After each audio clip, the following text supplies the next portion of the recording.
Bonjour, je suis heureux de vous accueillir à cette formation que j'intitule « Les secrets pour de belles conversions ». Alors, aujourd'hui, nous allons aborder un thème particulier, c'est celui du ministère de la réconciliation. Alors, je vais vous demander d'ouvrir dans vos Bibles à Actes chapitre 20, et nous allons lire les versets 22 à 24.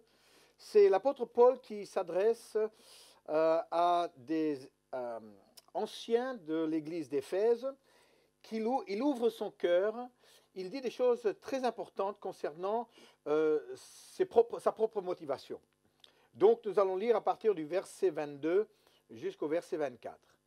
Et maintenant, voici, lié par l'Esprit, je vais à Jérusalem, ne sachant pas ce qui m'arrivera. Seulement, de ville en ville, l'Esprit m'avertit que des liens et des tribulations m'attendent. Mais je ne fais pour moi-même aucun cas de ma vie, comme si elle m'était précieuse, pourvu que j'accomplisse ma course avec joie et le ministère que j'ai reçu du Seigneur Jésus d'annoncer la bonne nouvelle de la grâce de Dieu. Paul a fait cette déclaration, pourvu que j'accomplisse ma course et le ministère que j'ai reçu du Seigneur Jésus. Avez-vous ce désir aujourd'hui où vous pouvez dire avec Paul, je veux accomplir le ministère que j'ai reçu du Seigneur Jésus? Je crois que tout chrétien engagé va bien sûr sans hésitation dire oui. Une fois, j'ai posé cette question à des responsables dans une église et bien sûr, ils ont dit oui tout de suite. Mais ensuite, j'ai enchaîné avec une deuxième question. J'ai dit combien connaissent ce ministère reçu du Seigneur Jésus? Ah là, il y a eu un moment d'hésitation. Tout le monde était gêné, quelques doigts timidement se sont levés, mais le problème il est là, c'est que c'est une chose d'avoir une motivation pour servir le Seigneur avec sa vie, c'est une autre chose de comprendre ce que Dieu veut pour nous, ce qu'il a prévu pour nous. Quel est mon ministère? C'est une question que beaucoup de chrétiens se posent, ils n'arrivent pas à trouver des réponses à cette question et perdent beaucoup d'années. C'est une frustration pour beaucoup de chrétiens motivés et je voudrais dans cette session arriver à vous présenter une solution, une réponse, afin que jamais, jamais plus vous allez vous poser cette question, quel est mon ministère? Pour comprendre son ministère, il faut bien sûr comprendre le plan de Dieu, parce que son ministère, c'est simplement sa place dans le plan de Dieu. Alors quel est le super plan de Dieu pour cette terre? Et là, nous trouvons un passage qui va nous aider. C'est Colossiens chapitre 1er. Et nous allons lire les versets 19 à 22. Et ici, nous avons essentiellement le plan de Dieu pour les hommes. Alors, Colossiens 1, versets 19 à 21. Car Dieu a voulu que toute plénitude habitât en lui, Jésus. Il a voulu par lui réconcilier tout avec lui-même, tant ce qui est sur la terre que ce qui est dans les cieux, en faisant la paix par lui, par le sang de sa croix. Et vous, qui étiez autrefois étrangers et ennemis par vos pensées et par vos mauvaises œuvres, il vous a maintenant réconciliés par sa mort dans le corps de sa chair, pour vous faire paraître devant lui saint, irrépréhensible et sans reproche. Le mot critique dans ce passage qui est donné une fois, deux fois même, dans d'autres traductions même on le retrouve à 3 reprises, c'est le mot réconcilier. S'il y a un mot qui résume le plan de Dieu pour les hommes sur cette terre, c'est ce mot réconcilier. Et dans ce passage, nous découvrons les 3 catégories de personnes qui ont besoin d'être réconciliées. Nous avons l'ennemi, l'étranger et le pécheur. Ce sont les 3 qui sont cités directement ou indirectement dans ce passage. Il est l'objet de la réconciliation. Une fois réconcilié, l'ennemi devient l'ami. Une fois réconcilié, l'étranger devient enfant de Dieu, fils ou fille. Et une fois réconcilié, le pécheur devient un saint. Donc nous avons ici cette catégorie de personnes qui font l'objet du plan de réconciliation. les ennemis, les étrangers et les pécheurs. Et une fois qu'ils sont au bénéfice de cette réconciliation, ils ne sont plus ennemis, étrangers, pécheurs, ils sont maintenant amis, enfants et saints dans le royaume de Dieu.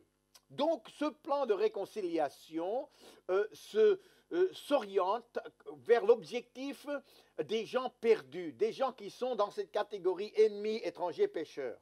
Lorsque nous étions ennemis, étrangers, pécheurs, nous étions au centre, nous étions au cœur du plan de Dieu. Mais, et c'est ça un peu la surprise de ce passage, c'est qu'une fois que nous sommes amis de Dieu, enfants de Dieu et saints dans son royaume, nous ne sommes plus au centre du plan de Dieu. Non, non. Maintenant, nous devenons son instrument. L'instrument avec lequel Dieu va accomplir son ministère ou son plan de réconciliation de ces catégories de personnes. Donc ici, c'est déjà quand même un choc pour beaucoup de chrétiens qui se croient au centre du plan de Dieu. Ils l'étaient lorsqu'ils n'étaient pas sauvés, mais une fois sauvés, le plan de Dieu qui est toujours la réconciliation de l'homme, une fois que l'homme est réconcilié, il n'est plus au centre, mais il devient l'instrument de Dieu. Alors ça, c'est important, parce que le plan de Dieu s'oriente vers eux, mais lorsque nous ne sommes plus eux, mais nous, eh bien, nous sommes avec Dieu dans son action envers eux, si je peux me permettre de m'exprimer de cette façon-là. Le problème, c'est que souvent, que ce soit la louange ou que ce soit la dimension prophétique ou la dimension des besoins des chrétiens, choses qui sont très appréciées dans nos milieux chrétiens, ont tendance à faire penser au chrétien qu'il est lui-même au centre du cœur de Dieu. Et finalement, celui qui est perdu, eh bien, quelque part, il est en périphérie. Quelque part, on s'occupe de lui de temps en temps, on doit penser à lui à des moments précis dans l'année, peut-être quand on fait une mission. Par contre, le plan de Dieu, quand on le comprend, ne va pas mettre le perdu en périphérie, mais en fait au centre même. Et c'est pour ça que le bonheur du chrétien est purement secondaire. Le salut du païen, le salut du perdu est prioritaire pour Dieu. Ça veut dire que si nous avons Paul qui pendant 3 jours et 3 nuits est accroché à une planche en plein milieu de la mer, de l'océan, de la mer Méditerranéenne, eh bien ça ce n'est pas un problème pour Dieu, c'est un problème pour Paul. Mais le plan de Dieu se réalise avec Paul accroché à une planche si finalement, une fois qu'il est sorti de la mer, il est au milieu des gens que Dieu veut sauver. Alors, pour bien comprendre le plan de Dieu, nous avons besoin de quelques graphiques qui vont nous aider à bien saisir à la fois la réalité du plan de Dieu, mais aussi le problème lorsque nous ne comprenons pas le plan de Dieu. Le premier graphique, nous pouvons l'appeler la conception évangélique du plan de Dieu. Il y a Dieu, et puis en haut de la pyramide, nous avons Christ qui est envoyé par Dieu et Dieu qui envoie Christ dans le monde afin que le monde soit réconcilié à Dieu. Là, nous avons 3 flèches, Dieu qui descend vers le Christ avec une flèche qui va vers le monde et le monde avec une flèche qui va vers Dieu, c'est la réconciliation. Ça paraît tout à fait normal, orthodoxe pour l'enseignement évangélique, si je puis dire. Mais vous allez voir dans quelques instants que ce graphique ne suffit pas pour expliquer le plan de Dieu. Ensuite, nous avons ce que j'appellerais graphique numéro 2, la conception de l'évangélisation. Donc, nous avons toujours Dieu en haut de la pyramide et nous avons une flèche qui descend vers l'Église. Dieu a confié à l'Église une mission, un message, c'est l'Évangile, le message de l'Évangile. L'Église, il y a une flèche de l'Église au monde, il y a une action à mener, ça s'appelle l'évangélisation. Mais vous allez voir sur ce graphique qu'il manque une flèche.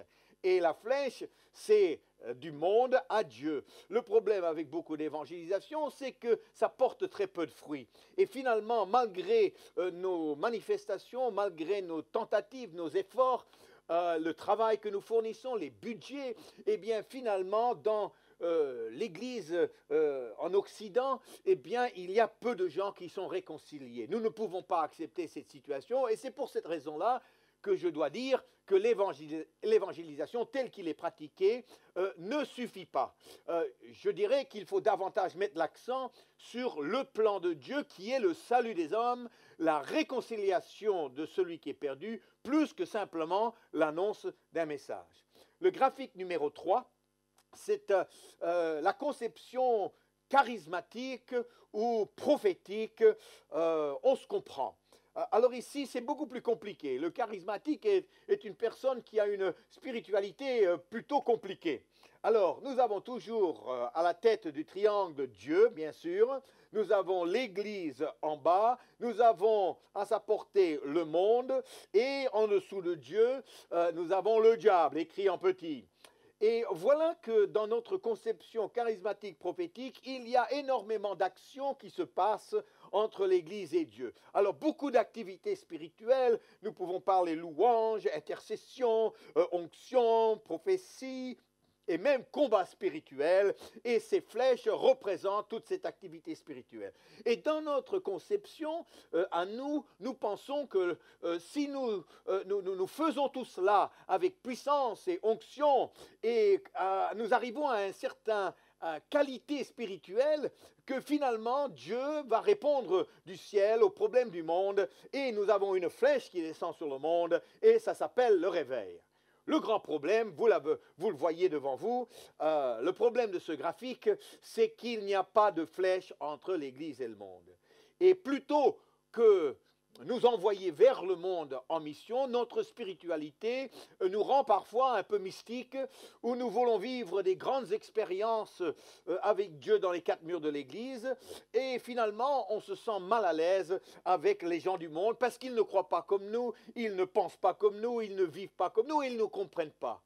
Une fois que nous sommes mal à l'aise avec eux, eh bien sûr, le monde est mal à l'aise avec nous. Et alors on attend ce réveil qui n'arrive jamais. Alors ici, nous ne pouvons pas accepter ce graphique pour la simple raison qu'il ne remplit pas le plan de Dieu.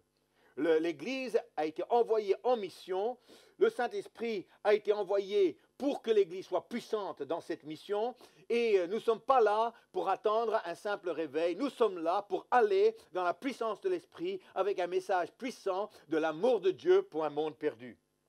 Le quatrième graphique, pour le comprendre, eh bien, nous avons besoin de lire un passage dans le texte biblique, 2 Corinthiens 5, versets 17 à 20. 2 Corinthiens 5, versets 17 à 20. Nous connaissons verset 17, très connu. « Si quelqu'un est en Christ, il est une nouvelle créature.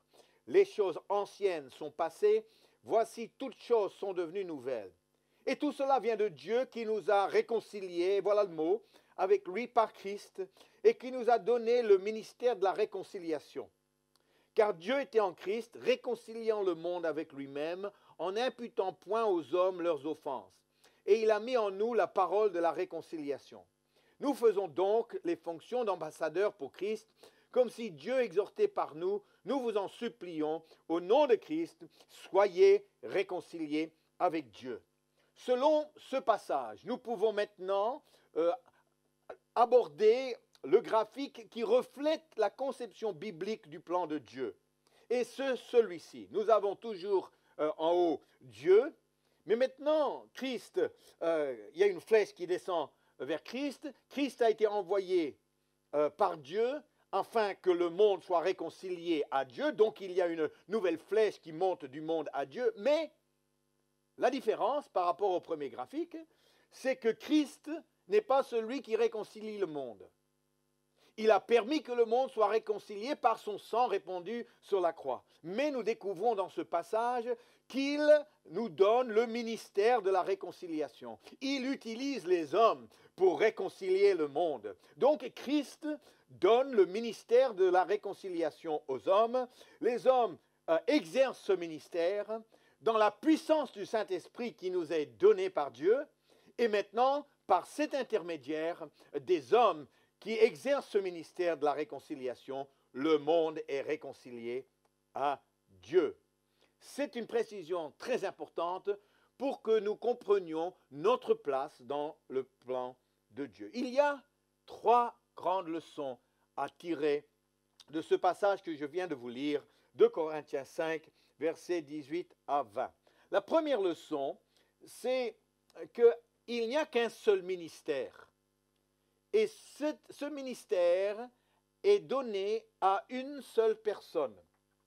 Et si vous faites très attention dans ce passage, vous allez voir que la personne qui a reçu ce ministère s'appelle nous. Nous. Alors c'est vrai que dans notre monde occidental, le nous, on ne le comprend pas beaucoup. On agit vraiment en individu et pas en collectivité. On comprend moi, on comprend mes besoins, on comprend ma vision, on comprend mon ministère, on comprend ma relation avec Dieu, mais on ne comprend pas nous. Et pourtant, Dieu ne fonctionne pas avec le moi. On ne comprend pas le moi. On ne comprend pas le nous. Je vais y arriver. On ne comprend pas le nous, on comprend seulement le moi. Et pourtant, Dieu ne travaille pas avec le moi, il travaille avec le nous. Il a donné un ministère, le ministère de la réconciliation qui agit dans son plan, et ce ministère a été donné à nous. Alors au verset 18, on a ceux qui sont réconciliés, c'est nous. Au verset 18 encore, Christ nous a donné le ministère de la réconciliation. Verset 19, il a mis en nous la parole de la réconciliation. Verset 20, nous faisons donc fonction d'ambassadeurs pour Christ. Et verset 20 encore, comme si Dieu exhortait par nous, soyez réconciliés avec Dieu. Paul dit qu'il l'a donné à nous. Il ne dit pas à moi en tant qu'apôtre, il ne dit pas à eux en tant que les apôtres. Il parle aux Corinthiens, chrétiens remplis de l'esprit dans l'église à Corinthe. Il dit nous, toi et moi. Nous sommes ensemble, nous avons reçu ce ministère et nous l'exercerons ensemble. Donc ici, c'est une précision très importante, afin que nous puissions sortir de cette logique de moi, mon ministère, mon appel, et nous rentrons dans le plan de Dieu où il agit avec les hommes, les femmes qui ont compris le ministère qu'il a accordé à l'Église afin que les hommes soient sauvés. La deuxième leçon, très importante de ce passage, coule de la première. Si il n'y a qu'un ministère qui est donné à qu'une personne qui s'appelle nous, nous avons tous reçu le même ministère. Mais dès que je dis ça, tout de suite, j'entends les réactions des chrétiens, mais nous n'avons pas tous reçu les mêmes dons. Alors c'est vrai que nous avons une certaine logique qu'on n'a jamais vraiment remis en question dans nos milieux. Notre raisonnement est celui-ci. Nous commençons avec l'idée, nous avons tous reçu un ministère différent. Notre ministère est en fonction des différents dons que nous avons reçus. Si nous découvrons nos dons, nous découvrirons notre ministère. Voilà notre raisonnement. Et cela, malheureusement, ce faux raisonnement, a produit une génération de chrétiens qui se regardent dans la glace et qui se disent « Miroir, beau miroir, quel don merveilleux a-t-il caché en moi ?» Et le miroir répond « Pas grand-chose. » Et alors on va dire une bêtise comme « Eh bien, j'ai le ministère de ranger les chaises. » Je dis que c'est une bêtise parce que ce n'est pas un ministère. Ranger les chaises, c'est une tâche. Il y a certaines tâches dans une vie de famille, il faut sortir les poubelles. Ce n'est pas un ministère, si on ne sort pas les poubelles ne seront pas vidées. Dans une vie d'église, c'est une vie aussi où nous sommes ensemble, il y a des tâches, l'aspirateur on doit le passer, les chaises doivent être rangées. Alors, comme on ne comprend pas le ministère et le plan de Dieu, eh bien on va dire une telle chose parce que eh bien on doit se donner quand même une tâche et essayer de donner à cette tâche une dimension spirituelle. J'aimerais vous dire que lorsque vous comprenez le plan de Dieu, eh bien vous allez pouvoir prendre votre place dans le ministère de la réconciliation. Le but du ministère de la réconciliation n'est pas sa réalisation personnelle, n'est pas son épanouissement personnel. Le but de ce ministère, c'est toujours l'autre. Ce n'est pas pour que, eh bien, on se sent bien et apprécié. Le but, c'est pas moi. Une fois, j'ai conduit un une pastorale. Et voilà que quelqu'un est venu pour la première fois, un pasteur est venu pour la première fois et pendant la pause, il a dit, tu sais Vincent, je voudrais te partager quelque chose. Ma femme chante très bien. Alors j'étais content pour lui. Et puis ensuite il a dit, et puis quand elle chante, eh bien les gens sont bénis. Ah, eh bien, qu'est-ce que vous voulez que je vous dise? Je suis heureux d'apprendre ça aussi. Et il m'a dit, et puis quand elle chante, elle a vraiment une onction. Et j'ai dit, eh bien, tu dois être un homme béni alors. Et à la fin, il me dit, et elle est disponible. Et moi, je lui ai répondu, oui, mais nous ne le sommes pas. Alors, finalement, il pensait vouloir nous servir. Mais la réalité, dans sa logique à lui, c'est qu'il voulait se servir de nous afin de pouvoir s'exprimer. Et parfois, j'ai l'impression, en entendant les uns et les autres, que l'Église devient comme une émission de Star Academy où chacun vient pour vous montrer ce qu'il sait faire et espère être découvert et espère avoir un ministère et espère des opportunités, des portes qui s'ouvrent. Mes amis, nous ne sommes pas, nous, le centre du plan de Dieu. Nous sommes là dans un ministère de réconciliation qui a comme centre celui qui est perdu. Et nous ne sommes pas là pour que nous nous sentons bien par rapport à nous-mêmes. Si c'est le cas, eh bien c'est secondaire. Aujourd'hui, prioritaire pour Dieu, c'est celui qui est étranger, ennemi, pécheur. Et tout est mis en œuvre dans le cœur de Dieu et dans son plan, afin qu'il soit réconcilié. La réalité, c'est que quand nous avons compris ça, eh bien nous sommes au service de Dieu, exerçant ce ministère avec ce que nous sommes, avec ce que nous avons. Moi, j'aime être au contact avec les gens dans la rue, j'aime le goût du risque. Ma femme n'est pas comme ça, elle est avec les enfants, mais elle est très efficace avec les enfants. Moi, je vous avoue, les enfants, quand ils me regardent, je dis, mais pourquoi ils me regardent comme ça? J'appelle vite ma femme, elle est faite pour ça, je suis fait dans le côté de la rue. Et chacun, avec ce qu'il est, ce qu'il a, eh bien, il exerce ce ministère de la réconciliation.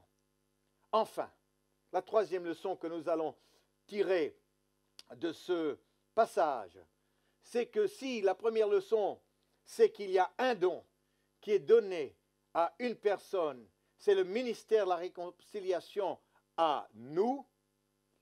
Si la deuxième leçon, c'est que alors nous avons tous reçu le même ministère, et nous ne cherchons pas mon ministère selon des dons que j'aurai ou j'aurai pas reçus, mais que nous l'exerçons avec ce que nous sommes. La troisième leçon, c'est qu'on ne doit jamais se limiter à nos dons. Pour exercer le ministère de la réconciliation, on ne doit pas se limiter à ce qu'on aime faire, ce qu'on sait faire, à ses dons. Pourquoi? Parce que le mot ministère, c'est le mot servir. Et dans le ministère de la réconciliation, nous ne sommes pas là pour nous servir nous-mêmes, nous sommes là pour servir celui qui a besoin d'être réconcilié. Je ne peux pas faire ce qui me plaît, ce que je sais faire, je dois faire ce qui va aider l'autre à être réconcilié. Aujourd'hui, on n'est pas là pour se faire plaisir, on est là pour que l'autre soit sauvé. Et finalement, quand j'ai compris cela, eh bien, j'apprends à me mettre à la portée. J'apprends à être plus sensible à lui. Je suis moins axé sur mon expression à moi et beaucoup plus axé sur son besoin de moi dans telle ou telle situation. Vous savez, si nous prenons à la lettre les paroles de Jésus où il a dit, dans quelque maison que vous entriez, dites que la paix soit sur cette maison. Dans Luc chapitre 10, eh bien, si vous essayez de faire ça, et vous rentrez chez votre voisin, et vous criez dans sa maison, que la paix soit sur cette maison, eh bien, vous avez peut-être été très biblique sur le plan littéral, mais vous n'avez rien fait pour réconcilier vos voisins. Ce sera peut-être la dernière fois que vous mettrez les pieds dans sa maison. Non, ici, le but, ce n'est pas son expression à soi, mais le but, c'est ce que l'autre a besoin de moi, afin qu'il soit réconcilié. J'ai compris cela lorsque nous arrivions d'Australie en 1986 à Nîmes. Et j'étais encore très australien et à l'époque, les Australiens, des vrais Australiens, eh bien, le dimanche après-midi ou le samedi après-midi plutôt, lavaient sa voiture. Et alors, c'était un samedi après-midi, notre voiture était garée devant notre immeuble et j'ai dit à ma femme, chérie, je vais laver la voiture. Elle a dit, chérie, je suis fier de toi. Je suis descendu avec mes seaux et j'ai commencé à mettre de la mousse partout. Et j'ai lavé ma voiture avec un cœur de joie. En faisant ça, tout d'un coup, il y a une autre voiture qui arrive et une dame de notre immeuble que je n'avais pas encore rencontrée, eh bien, elle sort de la voiture, elle dit, monsieur, quand votre voiture sera propre et vous avez fini, elle sera magnifique. Et j'ai dit, j'y compte, madame. Et puis elle répond, eh bien, monsieur, quand vous avez fini la vôtre, eh bien, vous pouvez faire la mienne. Alors nous avons rigolé tous les deux, et puis elle est montée. Et j'ai eu cette idée, j'aurai cette femme. Et alors, une fois terminée ma voiture, j'ai commencé à laver la sienne. Elle m'a vu de sa cuisine, elle est sortie sur la terrasse, elle a crié, il le fait, il le fait, il le fait, avec tous les voisins qui se penchaient par la fenêtre pour voir ce que j'avais fait. Et voilà, elle dit, mais monsieur, je plaisantais, quand vous avez fini, montez, et eh bien, on prendra le café. Et alors, eh bien, j'ai vite fini sa voiture, j'ai vidé mes seaux, je suis monté, j'ai frappé à la porte, elle, avec son mari, m'ont accueilli, et nous avons pris le café. Et elle m'a dit, mais monsieur, quelle surprise, je ne m'attendais pas. Elle m'a dit, mais vous venez d'où? J'ai dit, d'Australie. Vous faites quoi? J'ai dit, je suis pasteur. Et ils m'ont dit, c'est quoi un pasteur? J'ai dit, je suis content que vous m'avez posé cette question. Et j'ai pu commencer à leur parler de la foi. Est-ce que quelqu'un un jour a prophétisé sur moi que j'aurais un ministère de laver les voitures et que les gens seraient saisis? Bien sûr que non. Mais aujourd'hui, s'il suffit pour entrer chez quelqu'un et boire le café et partager la foi, s'il suffit de laver leur voiture, eh bien écoutez, je laverai la voiture. Parce que finalement, ce n'est pas ce que j'aime faire moi ou ce que je sais faire moi.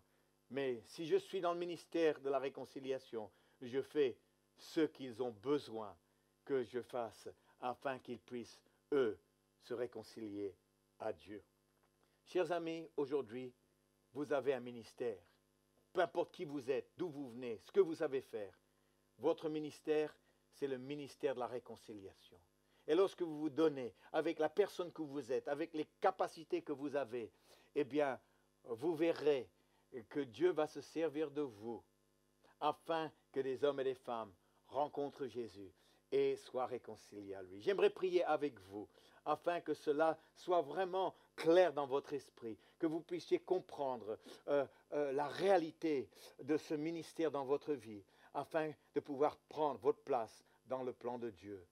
Seigneur Jésus, prions ensemble. Jésus, tu nous aimes et tu les aimes et tu nous envoies vers eux avec un ministère bien précis. Aide-nous à comprendre notre place avec ce ministère de la réconciliation, afin qu'à travers notre vie chrétienne, d'autres viendront à croire à toi et être réconciliés pour l'éternité. Merci Jésus. Amen.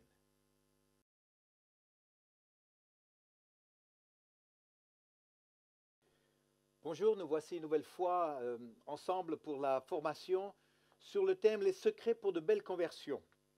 Je vais vous demander d'ouvrir dans l'évangile de Luc, chapitre 8, les versets 5 à 15, la parabole très connue de la terre et de la semence. J'aimerais aborder la question de comprendre la moisson. En fait, c'est cette image d'agriculture qui est l'image la plus importante dans le Nouveau Testament pour comprendre le processus du salut d'une âme. Le principe est très simple, c'est semer une graine pour finalement moissonner un fruit. Alors, cette parabole prend toute son importance pour que nous puissions comprendre comment la terre et la semence sont associées, travaillent ensemble pour justement produire le fruit que nous désirons. Alors, nous allons lire cette parabole à partir du verset 5 dans Luc 8. Un semeur sortit pour semer sa semence. Comme il semait, une partie de la semence tomba le long du chemin. Elle fut foulée aux pieds et les oiseaux du ciel la mangèrent. Une autre partie tomba sur le roc. Quand elle fut levée, elle sécha parce qu'elle n'avait point d'humidité. Une autre partie tomba au milieu des épines. Les épines crurent avec elle et l'étouffèrent. Une autre partie tomba dans la bonne terre. Quand elle fut levée, elle donna du fruit au centuple. Après avoir ainsi parlé, Jésus dit à haute voix, « Que celui qui a des oreilles pour entendre, entende. » Ses disciples lui demandèrent ce que signifie cette parabole. Il répondit, « Il vous a été donné de connaître les mystères du royaume de Dieu, mais pour les autres, cela leur est dit en parabole, afin qu'en voyant, ils ne voient point, et qu'en entendant, ils ne comprennent point. Voici ce que signifie cette parabole. La semence, c'est la parole de Dieu. Ceux qui sont le long du chemin, ce sont ceux qui entendent, puis le diable vient et enlève de leur cœur la parole, de peur qu'ils ne croient et soient sauvés. Ceux qui sont sur le roc, ce sont ceux qui, lorsqu'ils entendent la parole, la reçoivent avec joie, mais ils n'ont point de racines. Ils croient pour un temps et ils succombent au moment de la tentation. Ceux qui sont tombés parmi les épines, ce sont ceux qui, ayant entendu la parole, s'en vont et la laissent étouffée par les soucis, les richesses et les plaisirs de la vie, et ils ne portent point de fruits qui viennent à la maturité. Ceux qui sont tombés dans la bonne terre, ce sont ceux qui, ayant entendu la parole avec un cœur honnête et bon, la retiennent et portent du fruit avec persévérance.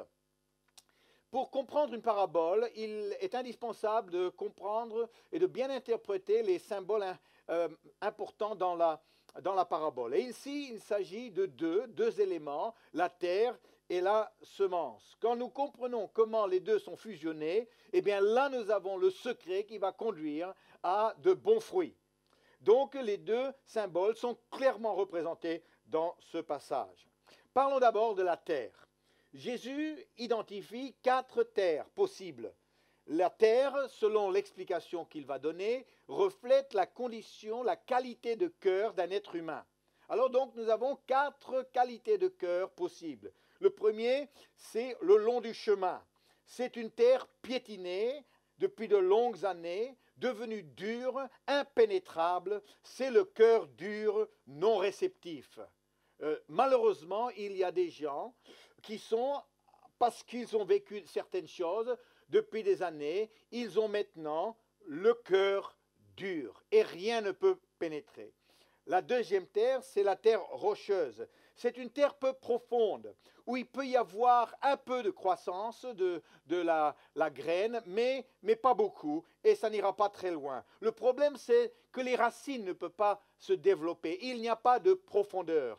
Il n'y a que d'une terre superficielle. C'est le cœur justement superficiel, dans lequel il n'y a pas de racines en profondeur. Et je crois qu'aujourd'hui, nous assistons à une vie moderne qui rend les gens de plus en plus superficiels, où finalement on peut vivre presque 80 ans sans avoir une sérieuse pensée.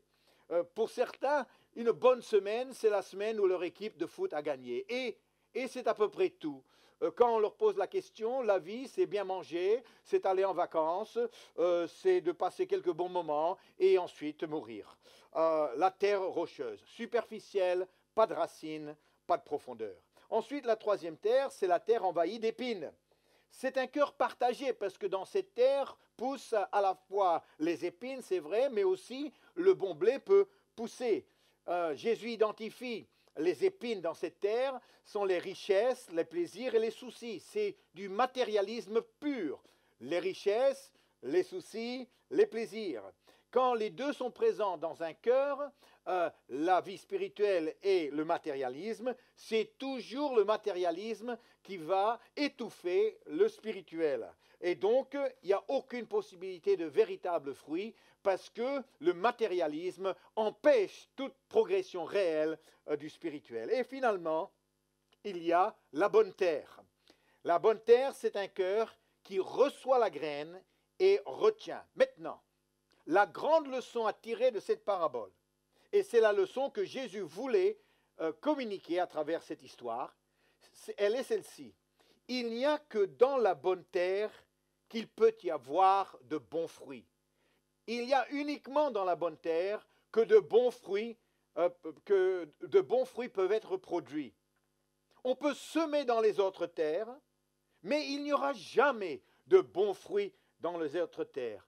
Et souvent, le problème que nous avons vécu au niveau de l'évangélisation se situe là, que nous avons cherché à semer dans la bonne terre avec l'idée que quelque part, pour tous nos efforts, nous allons changer la terre. Et alors, nous nous donnons par tous les moyens que nous avons à notre disposition, mais la réalité, c'est que la bonne terre, eh bien, ce n'est pas nous qui pouvons la produire. C'est le cœur. Le cœur, c'est le domaine de Dieu. Et quand vous êtes devant quelqu'un qui n'est pas de la bonne terre, eh bien, chers amis, nous ne pouvons pas la changer.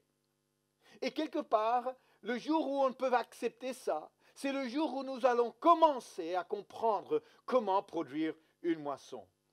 Combien de fois nous sommes frustrés parce que les gens n'ont pas voulu comprendre le message, n'ont pas voulu recevoir le message, n'ont pas donné suite au message qu'ils ont reçu. Et chaque fois, c'est parce que nous avons pensé qu'en semant dans une terre autre que la bonne terre, eh bien, par la volonté, parce que nous les aimons particulièrement, parce que nous faisons des efforts, eh bien, que nous allons changer la terre. C'est vrai que quand nous tirons cette conclusion, alors ça peut inquiéter certains qui disent, mais ça veut dire que les gens qui ne sont pas de la bonne terre, est-ce que ça veut dire qu'ils sont perdus pour toujours? Eh bien, la réponse c'est non. Parce que si aujourd'hui ils ne sont pas de la bonne terre, je n'ai pas de responsabilité de semer dans leur cœur.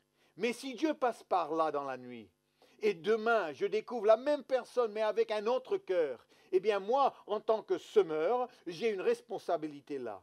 Parce que, chers amis, dans cette parabole, le semeur est appelé uniquement à semer dans la bonne terre et pas ailleurs. Mais nous, parce que nous n'avons pas compris ça, eh bien nous perdons beaucoup de temps et nous nous décourageons beaucoup parce que nous ne semons pas là où cette semence peut pousser. Alors, la première responsabilité du semeur qui veut récolter une moisson, c'est de bien sélectionner la terre. Mais alors, comment trouver des gens qui sont de la bonne terre? Eh bien, heureusement, Jésus nous aide aussi parce qu'il va utiliser dans cette parabole deux mots qui vont nous permettre d'identifier la qualité de cœur que nous cherchons. Au verset 15 de Luc 8, il dit « Ceux qui est tombé dans la bonne terre, ce sont ceux qui, ayant entendu la parole avec un cœur honnête et bon. » Deux mots qui identifient la bonne terre. Un cœur honnête et un cœur bon. Le mot honnête est traduit du mot grec kalos, qui peut également être traduit, parce que nos langues latines sont souvent pauvres par rapport au grec, ce même mot pourrait être traduit de cette façon. Juste, droit, mérite respect, honorable, digne, noble, ne trompe pas, direct, ouvert. Ensuite, Jésus utilise le mot bon. Le mot bon dans le grec, c'est agathos. Et ici, c'est plutôt des phrases qui pourraient être utilisées pour traduire le mot bon. Chercher le bien de l'autre. Ne pas chercher le mal. Se réjouit des bonnes choses. Reconnaît ses torts et sa responsabilité. Être respectueux. N'est pas calculateur. Enthousiaste. Aime la simplicité et un franc-parler. Reconnaît la vérité. Si nous pouvons trouver des personnes qui ont des cœurs qui reflètent ces qualités, eh bien nous avons notre travail à faire de semer, parce que uniquement dans des personnes comme celle-là peut-on découvrir des fruits qui glorifient Dieu et que nous cherchons en tant que chrétiens qui cherchent à amener des personnes à Christ. Donc, il est indispensable que les gens, dans notre contact avec eux, se révèlent, afin que nous puissions découvrir ce qu'il y a dans le cœur. Alors, deux choses pour découvrir ce qu'il y a dans le cœur, afin que les gens puissent se révéler. La première chose pour découvrir la bonne terre, c'est d'avoir de bons outils, des outils qui permettent aux gens de s'exprimer, des outils, je dirais, interactifs, qui donnent une possibilité d'une réaction ou d'une réponse.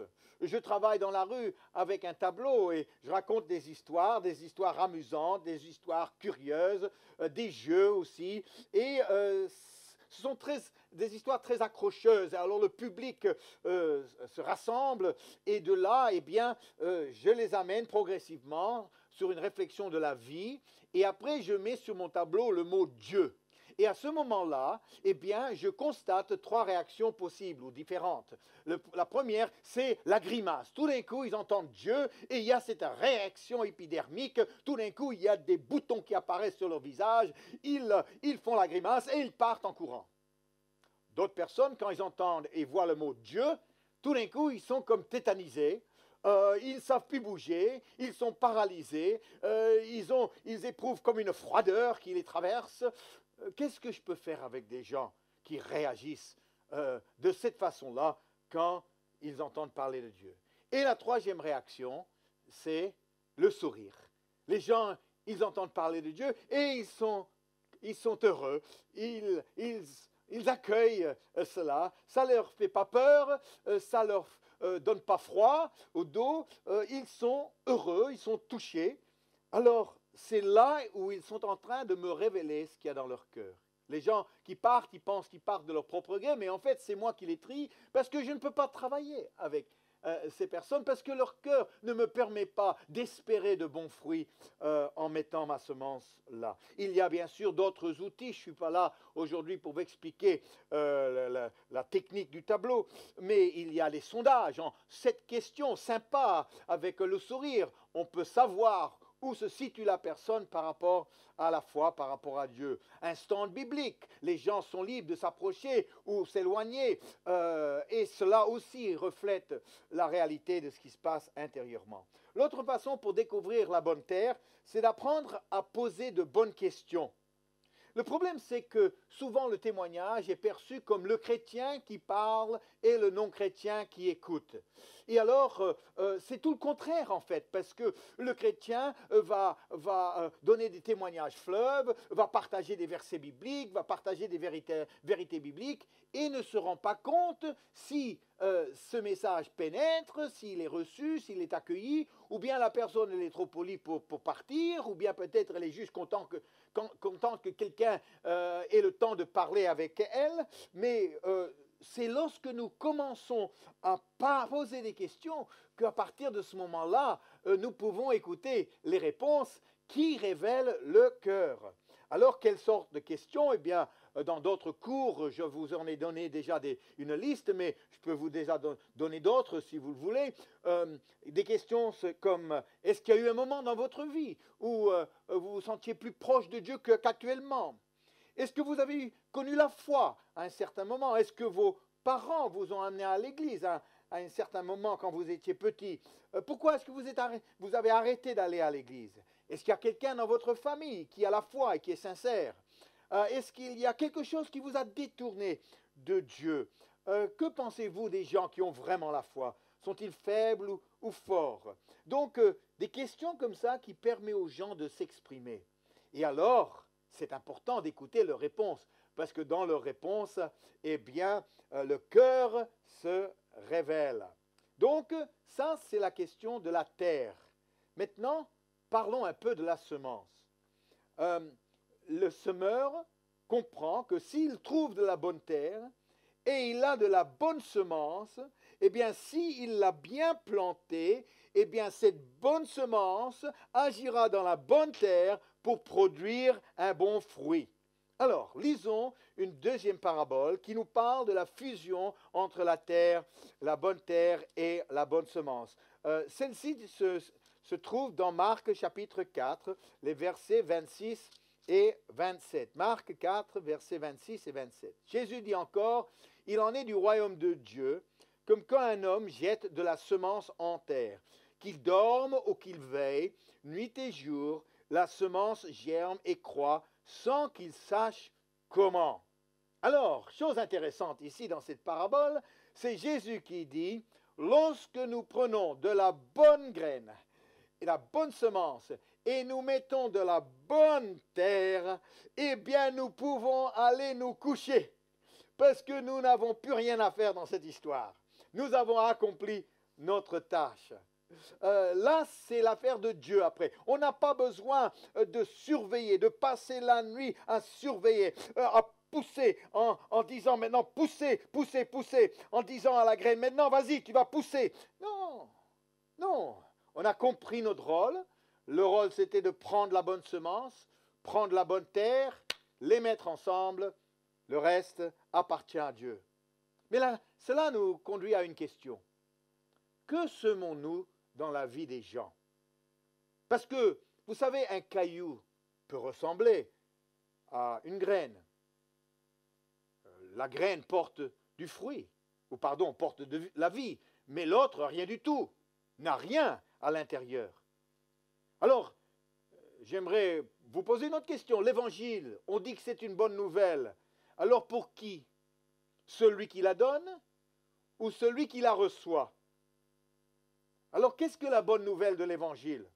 Certains répondraient le pardon du péché. J'aimerais dire, réfléchissons quand même.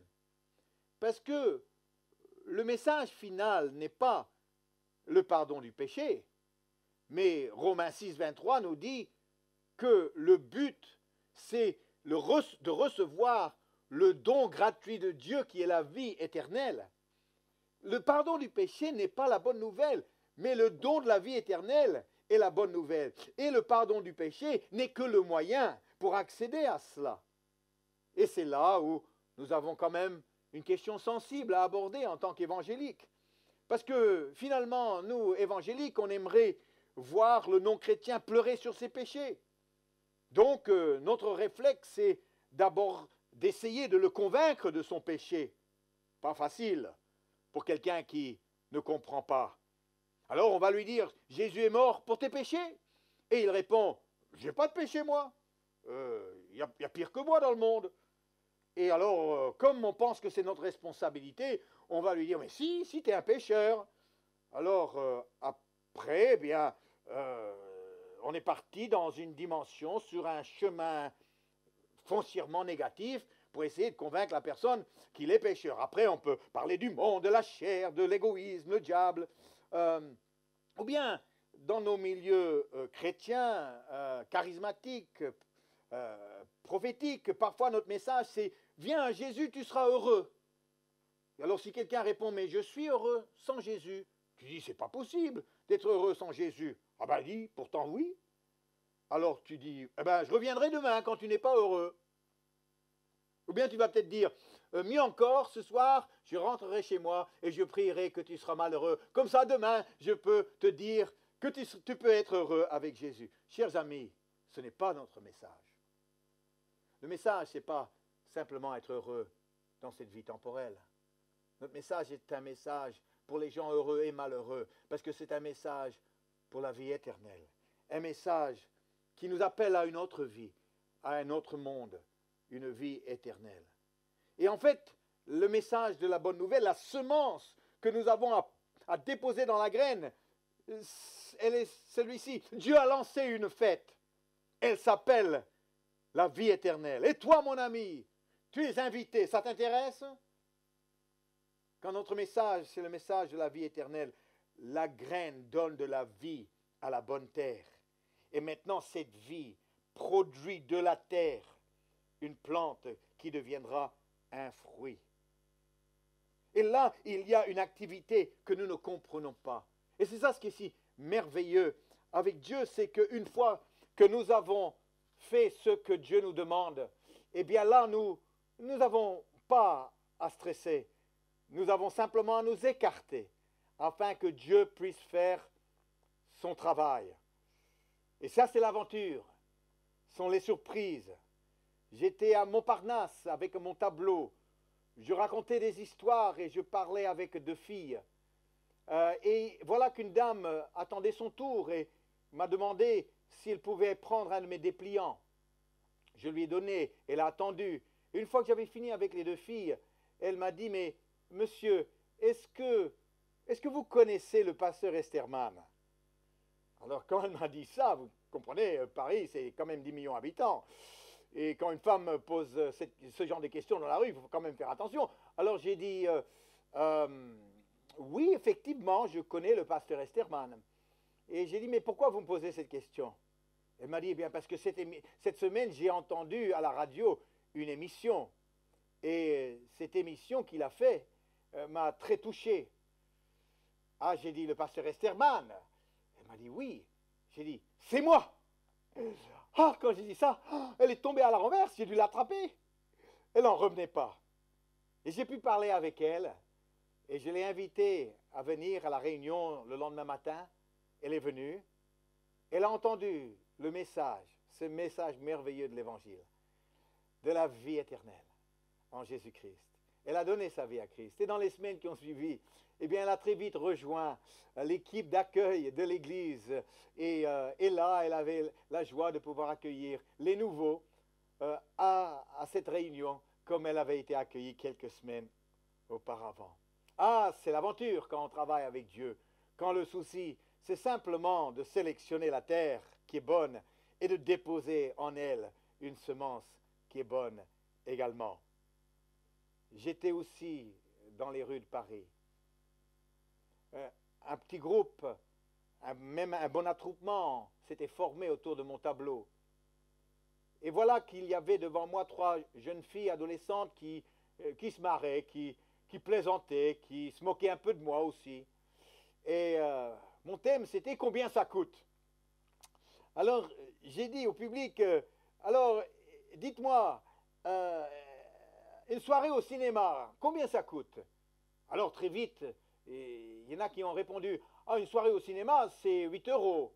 Ah, moi, j'ai dit à deux. Ah, ils ont dit, bon, 16 euros. J'ai dit, n'oubliez pas les glaces. Et les petites choses qu'on mange, le popcorn peut-être. Et ils ont dit, ah oui. Donc 25 euros pour vraiment vivre une belle soirée. D'accord. Et j'ai dit, un ticket de métro acheté en carnet à Paris, combien ça coûte? Alors les gens, ils ont dit, bon, à peu près 1 euro. Oui, c'est vrai. Et j'ai dit, et un ticket au ciel, combien ça coûte un ticket au ciel? Alors tout de suite, il y a eu hésitation. Et j'ai dit, ne vous inquiétez pas, le ticket pour le ciel est gratuit. Mais, chers amis, vous l'avez seulement si vous avez reçu votre invitation personnalisée. Et j'ai dit, toutes les invitations personnalisées sont parties. Maintenant, je voyais que les filles m'écoutaient.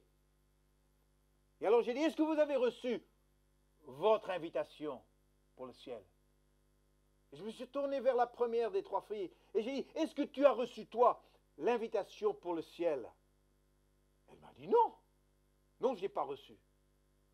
Et j'ai dit à la deuxième, j'ai dit, et toi, est-ce que tu as reçu ton invitation personnalisée pour le ciel? Elle m'a dit, non, moi je n'ai pas non plus reçu mon invitation.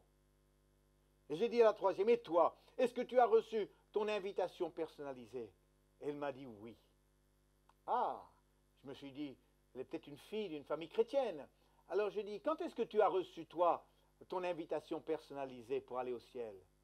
Elle m'a regardé avec le sourire. Elle m'a dit, à l'instant, monsieur, en vous écoutant. Ah, j'ai dit, Seigneur, tu m'as eu. Tu as encore agi. Et je découvre là où tu agis. J'aimerais vous dire, lorsque vous compreniez le principe que je vous ai enseigné aujourd'hui, chose qui va certainement vous faire réfléchir, la terre, ce n'est pas à nous de la changer. Si elle n'est pas la bonne, nous ne pouvons pas faire de cette terre la bonne terre. Ça, c'est l'œuvre que seul Dieu peut faire. Notre rôle, ce n'est pas de changer les gens. Notre rôle, c'est de trouver ceux qui ont le cœur honnête et bon. Une fois que nous avons découvert des personnes comme ça, en leur faisant parler, en écoutant leurs réponses, en découvrant ce qu'ils disent de leur vie, de ce qui est en eux, afin de pouvoir comprendre leur potentiel, et bien après, c'est le défi de planter quelque chose qui a de vie. Aujourd'hui, ne réagissez pas à ce que j'ai dit concernant le pardon du péché, parce qu'effectivement, la personne qui désire la vie éternelle, la personne qui désire aller à la fête que Dieu a lancée, eh bien après va vouloir comprendre, et c'est là où nous pouvons expliquer cette voie de la repentance et cette voie de la croix. Mais avant tout, eh bien, la personne doit avoir envie d'aller à la fête, avoir envie de recevoir la vie éternelle. C'est un peu comme quelqu'un qui rentre dans un magasin et avant même qu'il nous dise ce qu'il veut, déjà on lui dit le prix. D'abord, il doit nous dire ce qu'il cherche.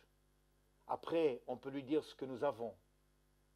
Et après, on peut commencer à parler du prix. Lorsque nous apprenons à parler différemment avec les gens, lorsque nous apprenons à travailler avec la personne qu'ils sont, plutôt que d'essayer de faire d'elle une personne qu'elle n'est pas, eh bien nous allons nous libérer du fardeau du témoignage. Et nous allons commencer à vivre une aventure avec un Dieu qui agit dans les cœurs. J'espère que vous allez relire cette parabole. J'espère que vous allez faire attention au verset 15. Et si je vous ai lu la version de Luc 8, c'est parce que ce détail au verset 15 ne figure pas dans Matthieu 13. Mais quand vous comprenez ce principe et vous l'intégrez et vous travaillez avec, eh bien, vous allez être un partenaire avec Dieu qui produit des fruits, avec une bonne graine qui tombe dans une bonne terre. C'est ce que nous voulons, c'est ce que Dieu cherche par les fruits. Dieu, le Père, est glorifié. Je vous invite à prier avec moi afin que Dieu nous aide dans ce domaine à comprendre comment il agit dans les cœurs. Seigneur Jésus, ce sont des choses qui sont dans ta parole. Ce sont des choses que tu nous as enseignées toi-même, mais que nous n'avons pas forcément comprises. Nous voulons, Seigneur, être de bons étudiants, de bons élèves à ton école. Enseigne-nous tes voies. Enseigne-nous comment tu agis dans les cœurs, afin que nous puissions agir avec toi, plutôt que agir là, essayer d'agir là où tu n'agis pas. Seigneur, aide-nous, car nous voulons être tes serviteurs. Merci mon Dieu, car aujourd'hui, tu nous donnes des fruits et tu nous aides à récolter cette moisson. Amen.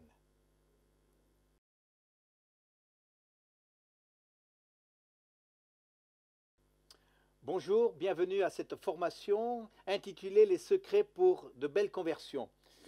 La dernière fois que nous étions ensemble, je vous ai parlé des deux éléments essentiels pour la moisson, dont la terre et la semence, et nous avons vu des choses surprenantes venant de la parabole de des terrains dans Luc chapitre 8.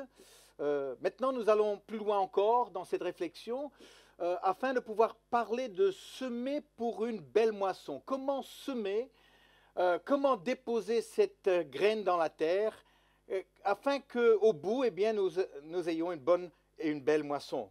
Je vais vous demander d'ouvrir dans Luc chapitre 10, les versets 1 à 2, où là, Jésus révèle un des noms de Dieu, et le nom, c'est le maître de la moisson. Justement, il est identifié, Dieu est identifié par Jésus lui-même, avec la moisson qu'il honore. Donc, verset 1er de Luc 10, après cela, le Seigneur désigna encore 70 autres disciples, et il les envoya 2 à 2 devant lui, dans toutes les villes et dans tous les lieux où lui-même devait aller. Il leur dit, la moisson est grande, mais il y a peu d'ouvriers. Priez donc le maître de la moisson d'envoyer des ouvriers dans sa moisson. Maintenant, comme dans toute parabole, pour bien comprendre une parabole, il faut bien saisir les images utilisées dans les paraboles. Et cette parabole ou cette image de l'agriculture revient souvent dans les paraboles de Jésus. Et nous avons là certaines choses que les différentes paraboles ont en commun. Il y a le champ. Dans Matthieu 13, Jésus nous explique que le champ, c'est le monde. Le propriétaire du champ, c'est Dieu. La semence, c'est le message de l'Évangile. Les ouvriers, ce sont les chrétiens. Et la moisson, bien sûr, ce sont les gens qui reçoivent l'Évangile et qui se convertissent à Christ. Maintenant, ça, c'est l'image au niveau des paraboles dans le Nouveau Testament. Je vais vous demander de garder ces images bien dans votre esprit. Et maintenant, nous allons retourner dans l'Ancien Testament pour lire 3 passages qui nous parlent justement de la semence en vue de la moisson. Les 3 passages se situent dans le prophète Ésaïe et ces passages nous enseignent beaucoup concernant la façon dont il faut semer. Alors, le premier passage dans Ésaïe, c'est Ésaïe chapitre 28 et les versets 23 à 26. Dans certaines éditions de la Bible, il y a même un sous-titre qui ne paraît pas dans le texte, mais le sous-titre dans certaines éditions, c'est « La parabole du cultivateur ». Ésaïe 28, 23 à 26. « Prêtez l'oreille et écoutez ma voix. Soyez attentifs et écoutez ma parole. Celui qui laboure pour semer, laboure-t-il toujours? Ouvre-t-il et brise-t-il toujours son terrain? N'est-ce pas, après en avoir aplani la surface, qu'il répand de la nielle et sème du cumin, qu'il met le froment par rangées, l'orge à une place marquée et l'épeautre sur les bords. Son Dieu lui a enseigné la marche à suivre. Il lui a donné ses instructions.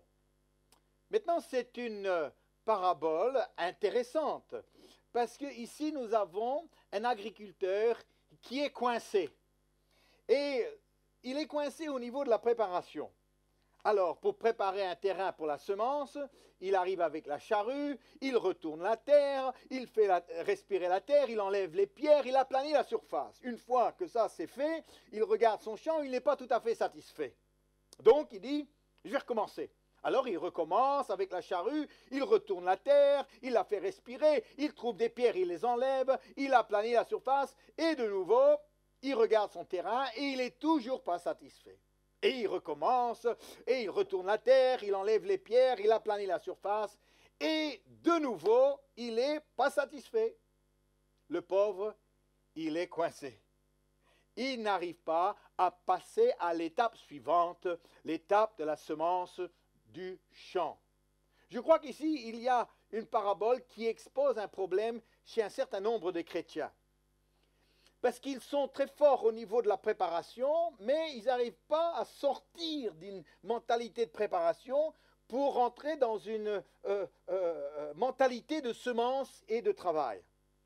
Alors, l'image de retourner la terre dans l'Ancien Testament est aussi une image, une métaphore d'un renouvellement de la vie spirituelle du croyant, un retour à Dieu, s'humilier, prier, renouveler son amour. Et je crois que pour beaucoup de chrétiens, la priorité a été un travail sur soi, un travail de s'humilier, de prier, renouvellement, retour à Dieu, progression de vie spirituelle, et tout cela par la louange, la parole de Dieu, l'enseignement, l'intercession, consécration, sanctification, etc. Mais maintenant que la terre a été préparée, le cœur est retourné et prêt, maintenant il faut impérativement que nous passions à l'étape suivante, c'est celle de semer. Et nous découvrons dans ce passage que j'ai lu de Ésaïe que le maître demande aux ouvriers maintenant de finir, d'arriver à un terme à la préparation pour maintenant semer, placer cette semence dans la terre. Mais notre réponse est souvent, Seigneur, je ne me sens pas prêt, je ne me sens pas du tout prêt. J'ai connu un jeune homme, il était comme ça, il était constamment dans une logique de préparation. Il avait commencé un groupe de jeunes qui marchait bien et voilà qu'il ne se sentit pas suffisamment formé. Il a arrêté son groupe, il est parti pour faire des études de théologie. Ensuite, il a fait quelques stages de formation et il a recommencé un groupe de jeunes. Et ça marchait. Mais il trouvait qu'il n'avait pas suffisamment de base.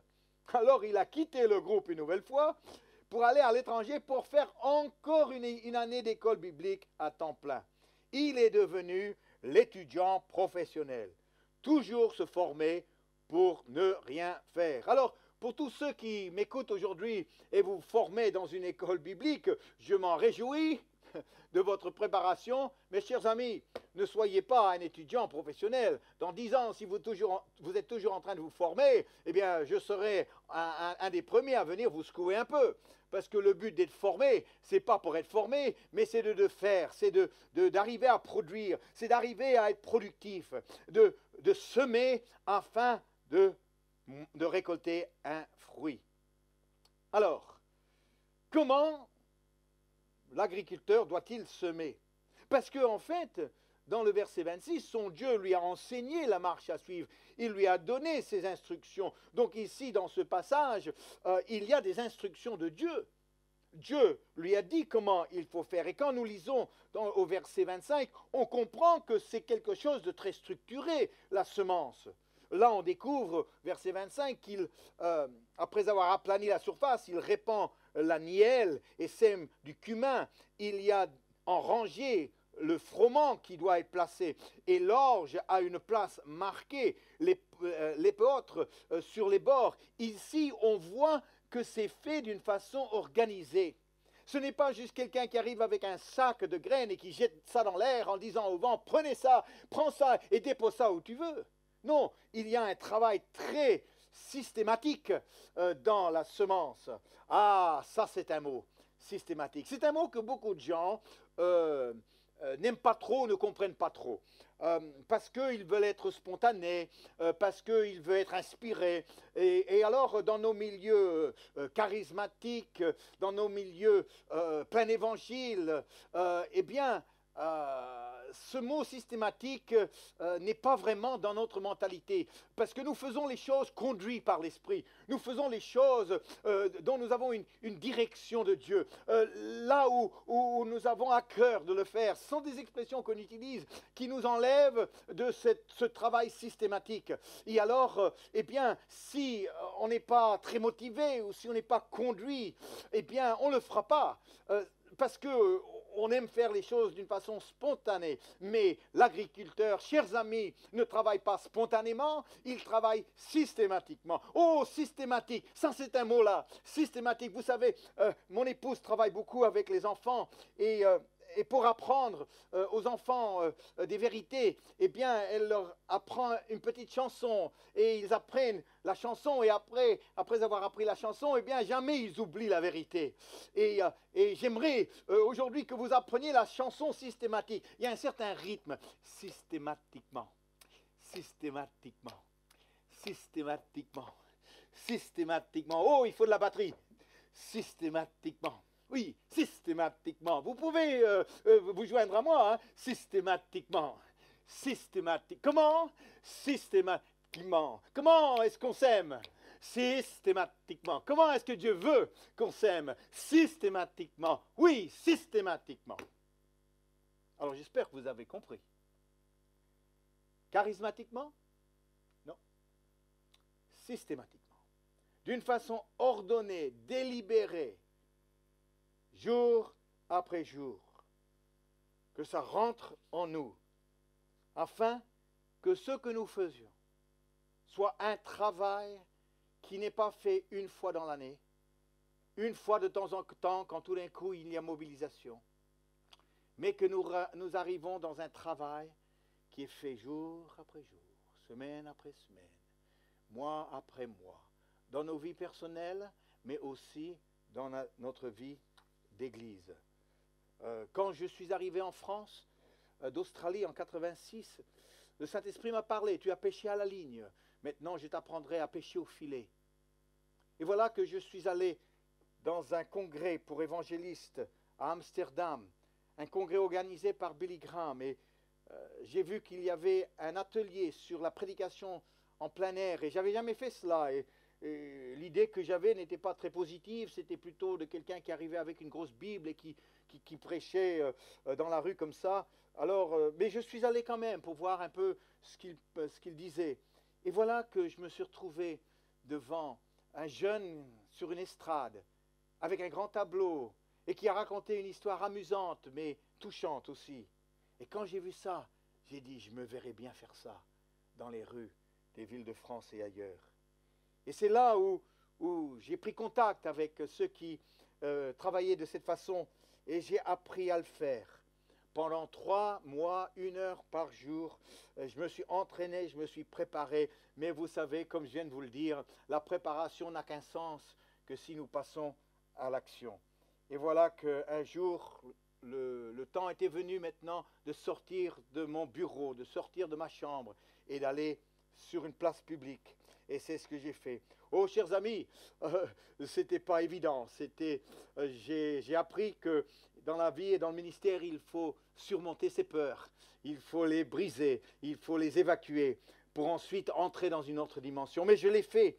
Et après, une fois que j'avais maîtrisé la technique, mais aussi j'avais pu me libérer de ces craintes naturelles, eh bien, à partir de ce moment-là, j'ai pu travailler systématiquement selon l'œuvre et les directions, les instructions de Dieu. Il y a un deuxième passage dans Ésaïe qui nous parle de la semence, et c'est Ésaïe chapitre 30.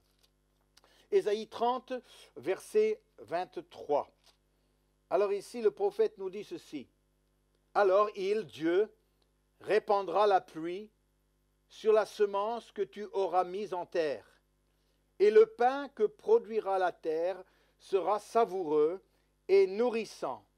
En ce même temps, tes troupeaux paîtront dans de vastes pâturages. Alors, quand j'ai lu ça, j'ai vu que il s'agissait de la semence mise en terre. Et alors j'ai vu que finalement, c'est logique, qui met la semence en terre? Bien, ce n'est pas Dieu, c'est nous. Et Dieu, que fait-il? Eh bien, la promesse suit. Et c'est ça, le deuxième passage nous parle de la promesse de Dieu. Il dit, alors il répandra la pluie sur la semence que tu auras mise en terre. Nous avons cette responsabilité de semer un champ, de déposer cette semence dans la terre, dans le cœur de ceux qui peuvent la recevoir. Et une fois que c'est fait, eh bien là, la pluie de Dieu peut tomber. Mais vous savez, si on veut prier pour la pluie de Dieu, comme beaucoup le font, Seigneur, envoie-nous la pluie, le réveil. Mais si nous prions cela, et la pluie tombe sur un champ qui n'a pas été semé, qu'est-ce que cela produira? Eh bien, ne produira pas une moisson. Cela ne peut que produire de la boue. Et aujourd'hui, si nous avons fait ce que nous devons faire, la mise en terre de la semence, la pluie arrive de la part de Dieu. Le résultat, un pain savoureux, nourrissant. J'espère que ça vous donne faim. Là, tout de suite, on peut imaginer la qualité de ce blé et le pain qui en sort. C'est un principe de base pour tout ce que je fais. Ce que je fais dans la vie à tous les niveaux, que ce soit spirituel, naturel, relationnel.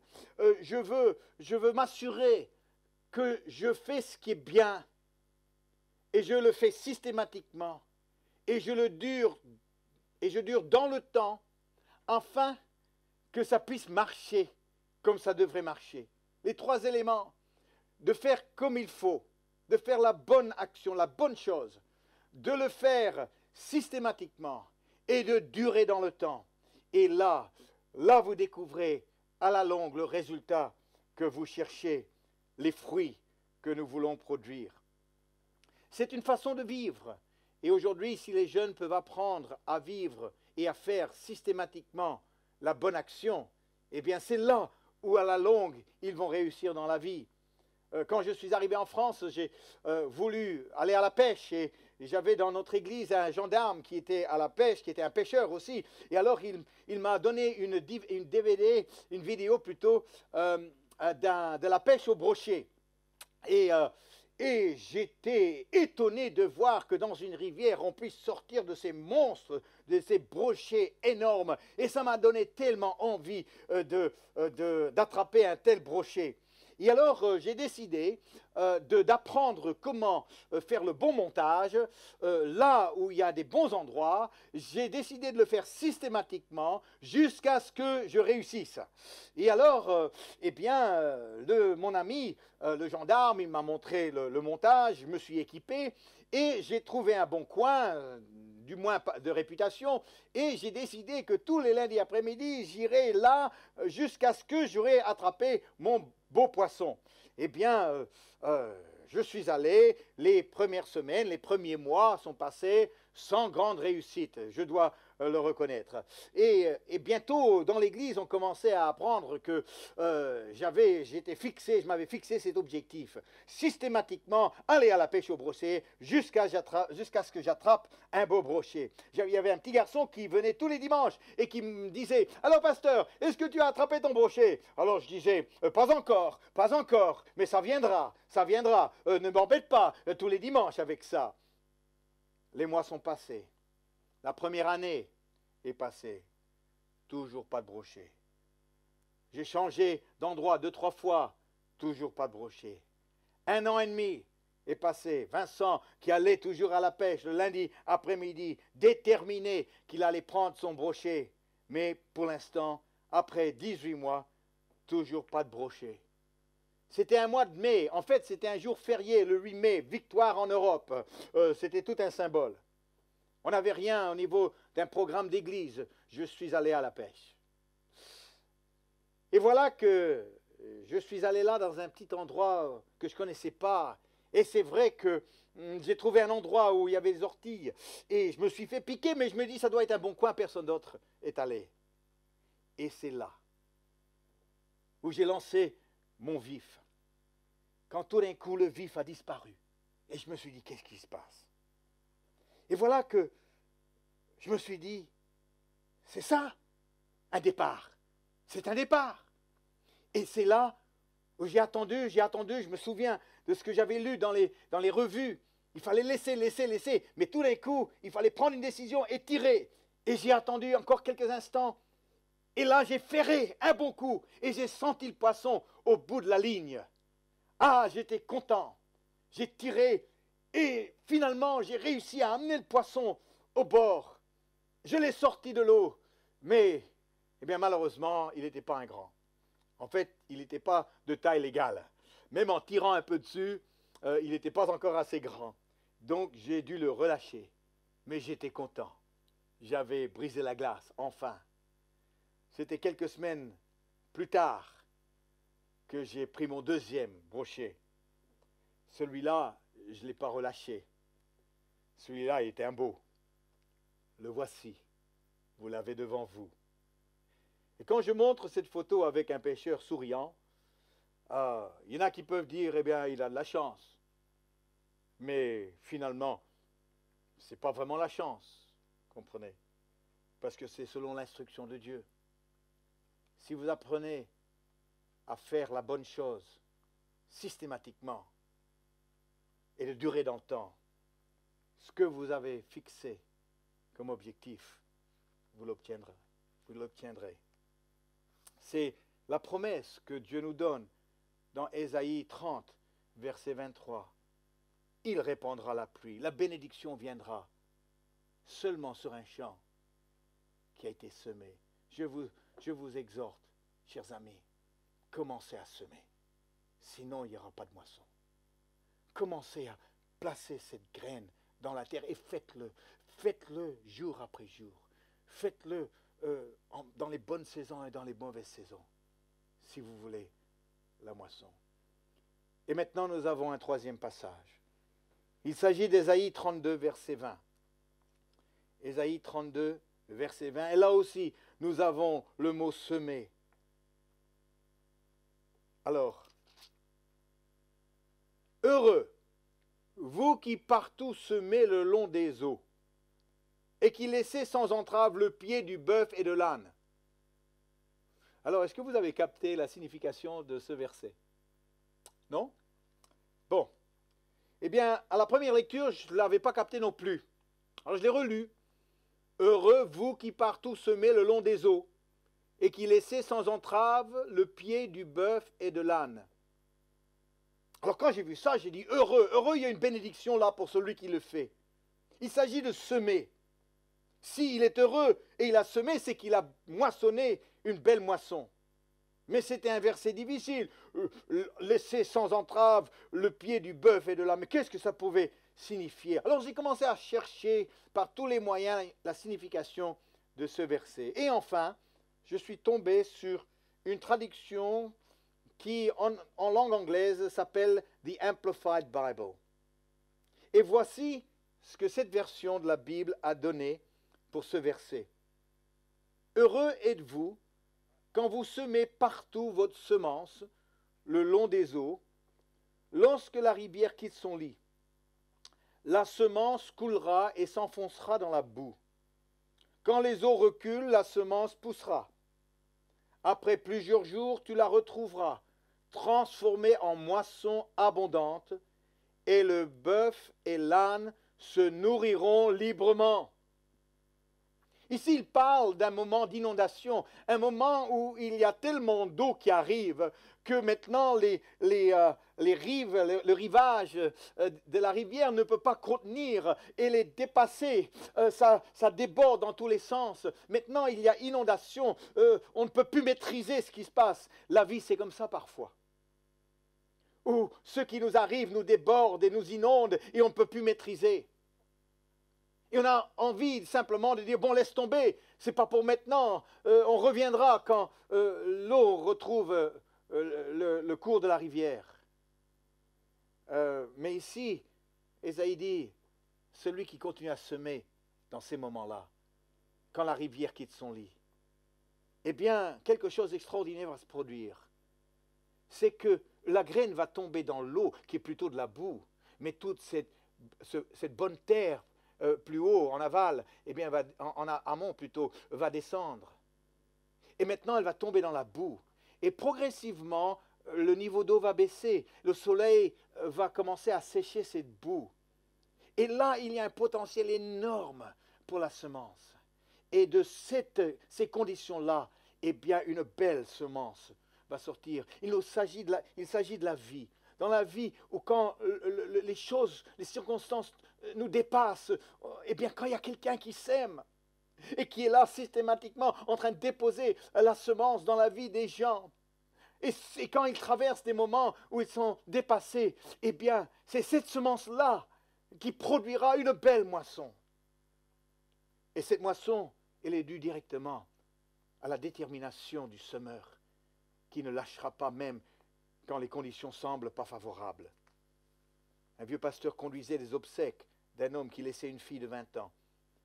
La fille était dans une grande tristesse d'avoir perdu son père. Juste avant la cérémonie, le pasteur s'est approché d'elle, elle lui pose une question. « Comment t'appelles-tu » Elle a répondu « Je m'appelle Christine ». Il a dit « Christine, tu as Christ dans ton nom. Mais as-tu Christ dans ton cœur pour t'apporter la paix dans ce moment difficile de ta vie, dans cette épreuve ?» Elle n'a pas répondu. Mais cette graine est tombée dans son cœur, dans la boue de sa tristesse. Cette graine est tombée. Quelques semaines plus tard, elle qui avait une amie chrétienne a dit oui lorsqu'elle a été invitée à venir à une réunion.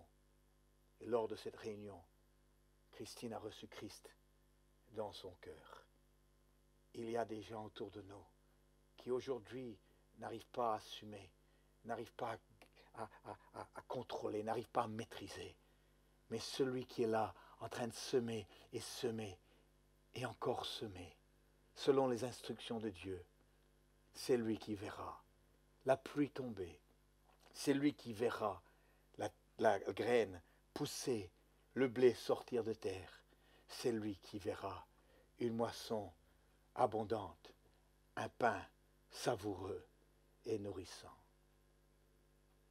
Chers amis, vous êtes en préparation. Ne restez pas bloqués dans votre préparation. Vous vous préparez afin de pouvoir semer et moissonner. Alors préparez-vous bien, mais ne restez pas coincés à cette étape, parce que les autres étapes vous appellent dans la vie. Je vous invite à prier avec moi, afin de nouveau de consacrer nos vies à ce travail de semer et moissonner. Seigneur, tu es le maître de la moisson. Tu n'es pas seulement le maître de la préparation et de la semence, tu es surtout le maître de la moisson. Mais pour cela, nous devons nous préparer, c'est vrai. Nous devons semer, c'est vrai. Seigneur, aide-nous à être beaucoup plus systématiques dans ce que nous faisons, à être méticuleux dans ce que nous faisons, à être ordonnés, afin que nous puissions faire la bonne chose, la bonne action, que nous puissions la faire suffisamment longtemps, systématiquement, afin que nous puissions aussi nous réjouir de récolter les fruits de cette semence. Merci Jésus, que nous soyons avec toi des ouvriers de la moisson qui se réjouissent ensemble. Je te prie Seigneur, Maître de la moisson, au nom de Jésus. Amen.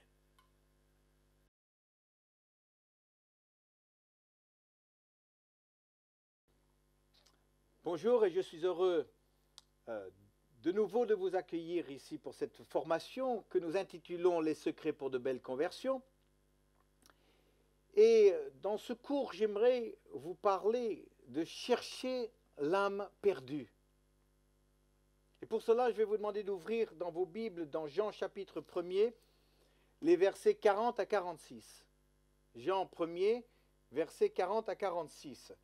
Et dans cette lecture, je vais vous demander surtout de faire attention et de chercher un mot en particulier. Et c'est le mot « rencontrer ». Le mot « rencontrer » ou « trouver ». C'est le même mot en fait. « Rencontrer » ou « trouver ». C'est le mot qui m'intéresse dans ce cours que j'ai à vous apporter aujourd'hui. Jean 1, versets 40 à 46. André, frère de Simon-Pierre, était l'un des deux qui avait entendu les paroles de Jean et qui avait suivi Jésus.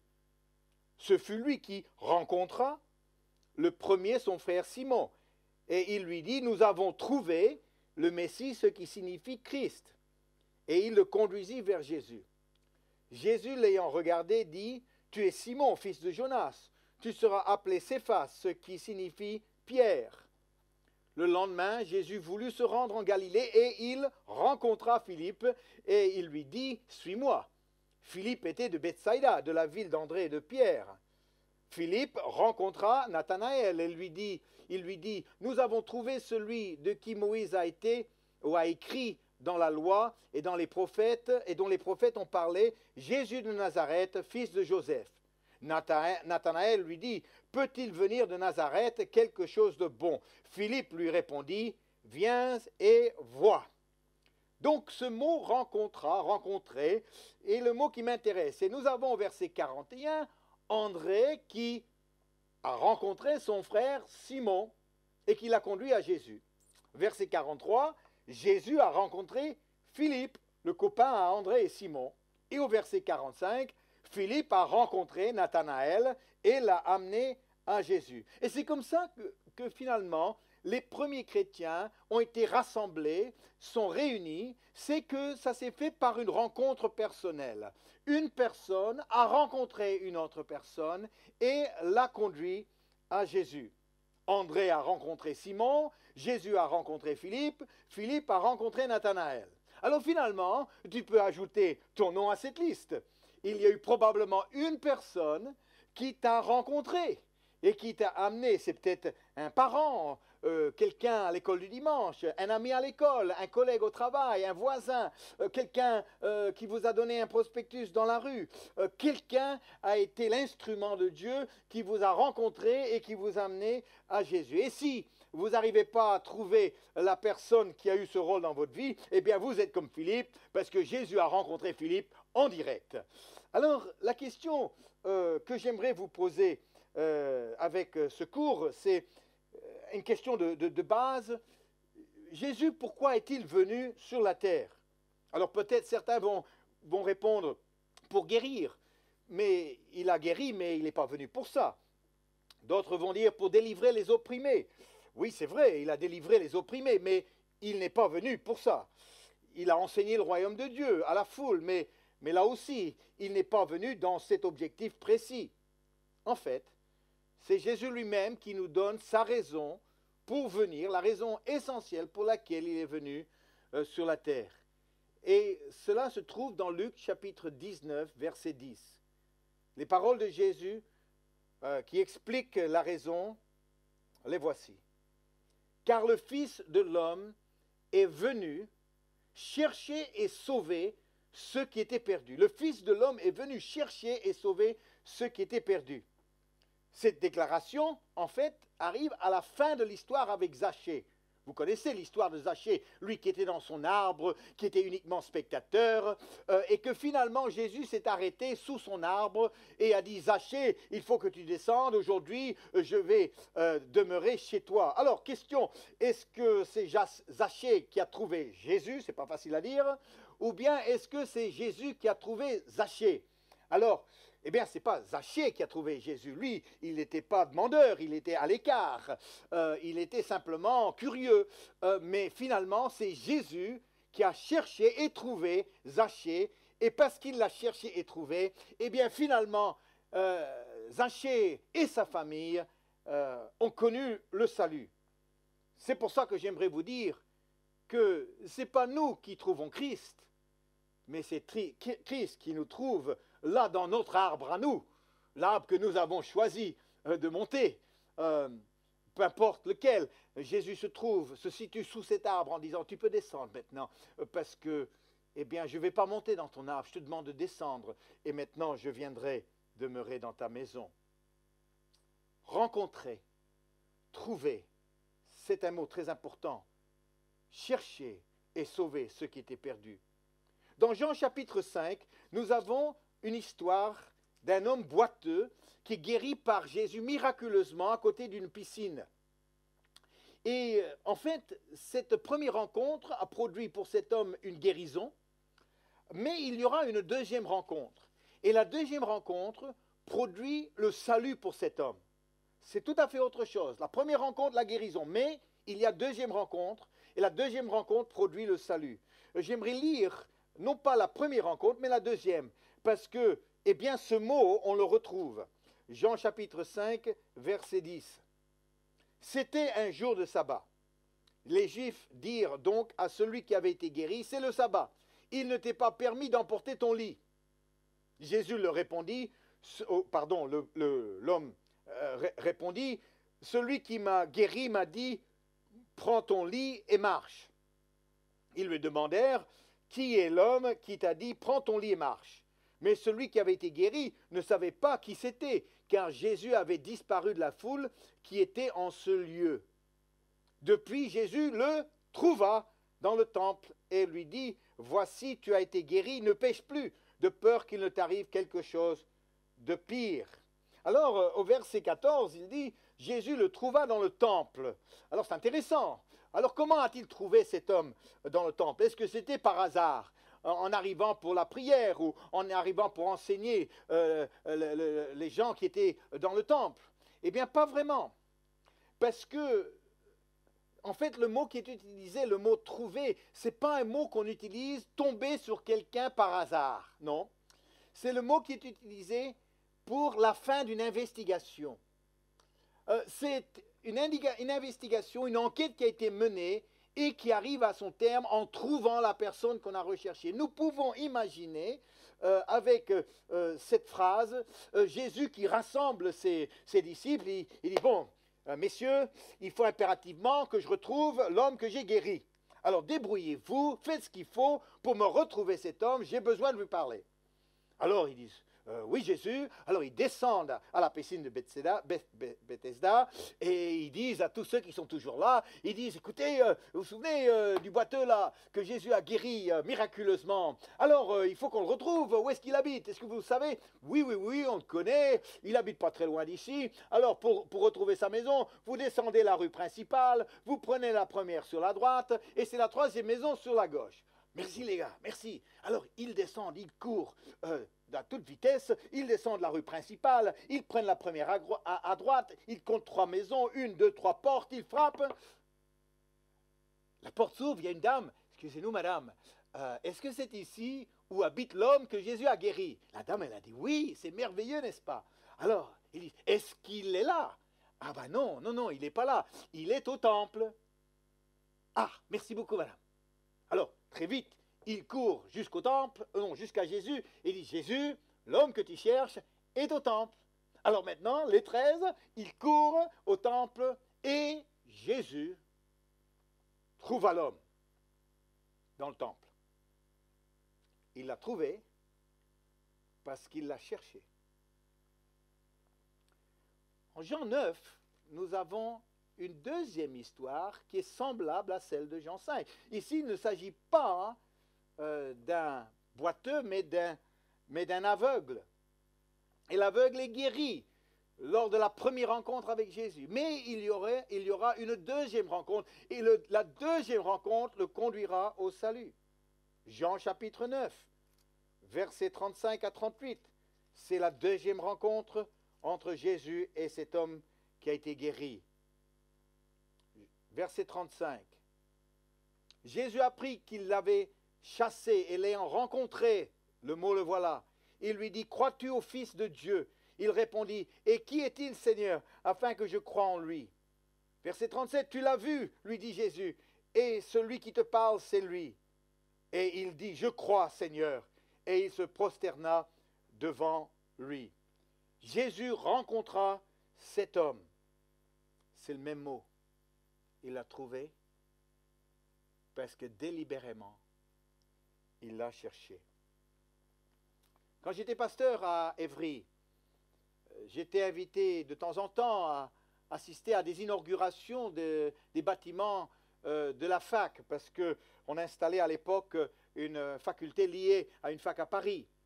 Et j'allais toujours parce que pour tout vous dire, la nourriture, le buffet était excellent, mais aussi c'était l'occasion de rencontrer des personnes bien placées dans la société que normalement je n'aurais pas l'occasion de rencontrer. Donc j'allais toujours en mode chercher et trouver, voyez. Et voilà que j'ai répondu à une invitation, je suis arrivé, c'était l'inauguration d'une grande salle, un grand bâtiment en fait, et on était dans une salle avec à peu près 1000 personnes, il y avait beaucoup de monde. J'étais en train de parler avec quelqu'un que je connaissais, voilà que j'aperçois une femme blonde qui se rapproche de moi, et arrivant à côté de moi, elle s'arrête, et elle commence à pencher vers moi comme ça. Je la vois venir, je suis un peu inquiet, je vais dans l'autre sens, parce que moi je suis un homme heureux en couple, je ne cherche pas une blonde qui se penche vers moi, et je me dis, qu'est-ce qui se passe? J'ai dit à la personne avec qui j'étais, tu la connais? Il me dit, bah non, je ne connais pas vraiment. Et alors je dis, bon, bah qu'est-ce qui se passe? Et ensuite elle est partie, j'ai dit, ouf, heureusement. Voilà qu'un quart d'heure plus tard, j'étais en train de parler avec quelqu'un de la chambre de commerce, quand qu'est-ce qui se passe? De nouveau, la blonde arrive, elle fait le même coup, elle se met à mes côtés, et puis elle commence à se pencher vers moi comme ça. Je la vois venir, je vais dans l'autre sens. Je dis, mince, je ne comprends rien de ce qui se passe. Qu'est-ce qu'elle fait là? Et elle est partie. Tout d'un coup, j'ai compris. J'ai dit, certainement, elle m'a vu dans la rue d'Évry, dans l'agora d'Évry, avec mon grand tableau. Elle doit se demander qui j'étais, parce que ce n'était pas tout le monde qui recevait une invitation à ce genre d'événement. Elle essayait de lire mon nom, qui était écrit en petit sur mon badge. J'ai dit, ça y est, le mystère maintenant est soulevé. Ah, j'ai dit, c'est dommage, c'était une occasion de rencontrer cette dame et pour parler avec elle et partager ma foi et de voir un peu où elle en était. Ah, j'aurais bien voulu rencontrer cette dame. Et j'ai dit, tiens, j'ai une bonne idée. J'ai dit, je vais la retrouver si je me mets à côté du buffet, parce que tout le monde passe et repasse. De toute façon, on n'est pas venu pour les speeches, on est venu pour le buffet. Je me suis mis à côté de la table, et en 5 minutes, qui je vois arriver? Mais la dame, la blonde, avec une assiette.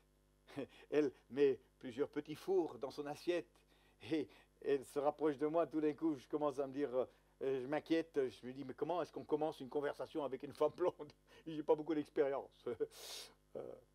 Eh bien, j'ai dit, Seigneur, tu m'aides. Et la première chose qui m'est rentrée dans ma tête, je l'ai sortie, j'ai dit, excusez-moi, est-ce que je vous connais? Après, j'ai dit, oh, ça, c'était vraiment pas bien. Mais il m'a dit, oui, oui, je crois que je vous ai vu sur la place publique, sur l'agora, avec un grand tableau. Et je dis, ah, il me semblait bien que c'était ça. Et j'ai dit, c'est comment votre prénom? Elle m'a dit, Claire. Je dis, je suis Vincent, moi. J'ai dit, est-ce que vous croyez en Dieu, Claire? Elle m'a dit, non, pas vraiment. J'ai dit, bien, Dieu croit en vous. Elle a dit, ah bon? J'ai dit, oui, oui. Ce matin, jamais vous avez pensé, en vous levant, que vous allez rencontrer un pasteur. Et bien voilà, c'est ce qui se passe. Et eh bien, nous pouvons parler. Elle était contente. Et nous avons parlé pendant environ 20 minutes. Et... je voyais que Claire était touchée. Mais quand on cherche, vous savez, les amis, il faut chercher. Ah oui, il faut chercher. Alors j'ai dit, Claire, j'organise samedi prochain un concert gospel. Est-ce que vous aimez le gospel? Bon, tout le monde aime le gospel, n'est-ce pas? Alors elle m'a dit, ben oui, oui, oui, j'aime encore bien le gospel. Alors j'ai dit, écoutez, j'aimerais vous donner une invitation, mais je n'ai pas d'invitation sur moi. Alors, j'ai dit, où est-ce que je pourrais vous envoyer l'invitation? Alors, elle m'a dit, ben, je travaille ici à l'université, vous pouvez me l'envoyer ici. Bien, j'ai dit, mettez-moi votre adresse et je vous enverrai cette invitation. On a fini notre conversation et on s'est dit au revoir et on est parti. Le lendemain matin, à mon bureau, j'ai pris ma plume et j'ai dit... chère Claire, j'ai écrit, j'étais très heureux de faire votre connaissance. Je crois vraiment que ce n'était pas par hasard. Et j'espère vraiment que vous allez accepter mon invitation au concert gospel. J'aimerais tellement vous dire qu'elle est venue, mais elle n'est pas venue. Mais j'ai quand même cherché. Et on ne trouve jamais si on ne cherche pas? Qui sait ce qui s'est passé par la suite dans la vie de cette personne? Cherchez pour trouver. Et si vous voulez trouver, il faut d'abord chercher. Jésus a souvent parlé de cela dans ses paraboles. Cherchez, trouvez. La brebis perdue, la parabole de la brebis perdue, s'agit d'un berger qui cherchait jusqu'à ce qu'il la trouve, cette brebis perdue. Et tout de suite après, c'est la parabole de la pièce perdue, où la femme cherche avec détermination une pièce qui pour elle avait une grande valeur. Et elle s'applique pleinement et elle trouve sa pièce. Pourquoi?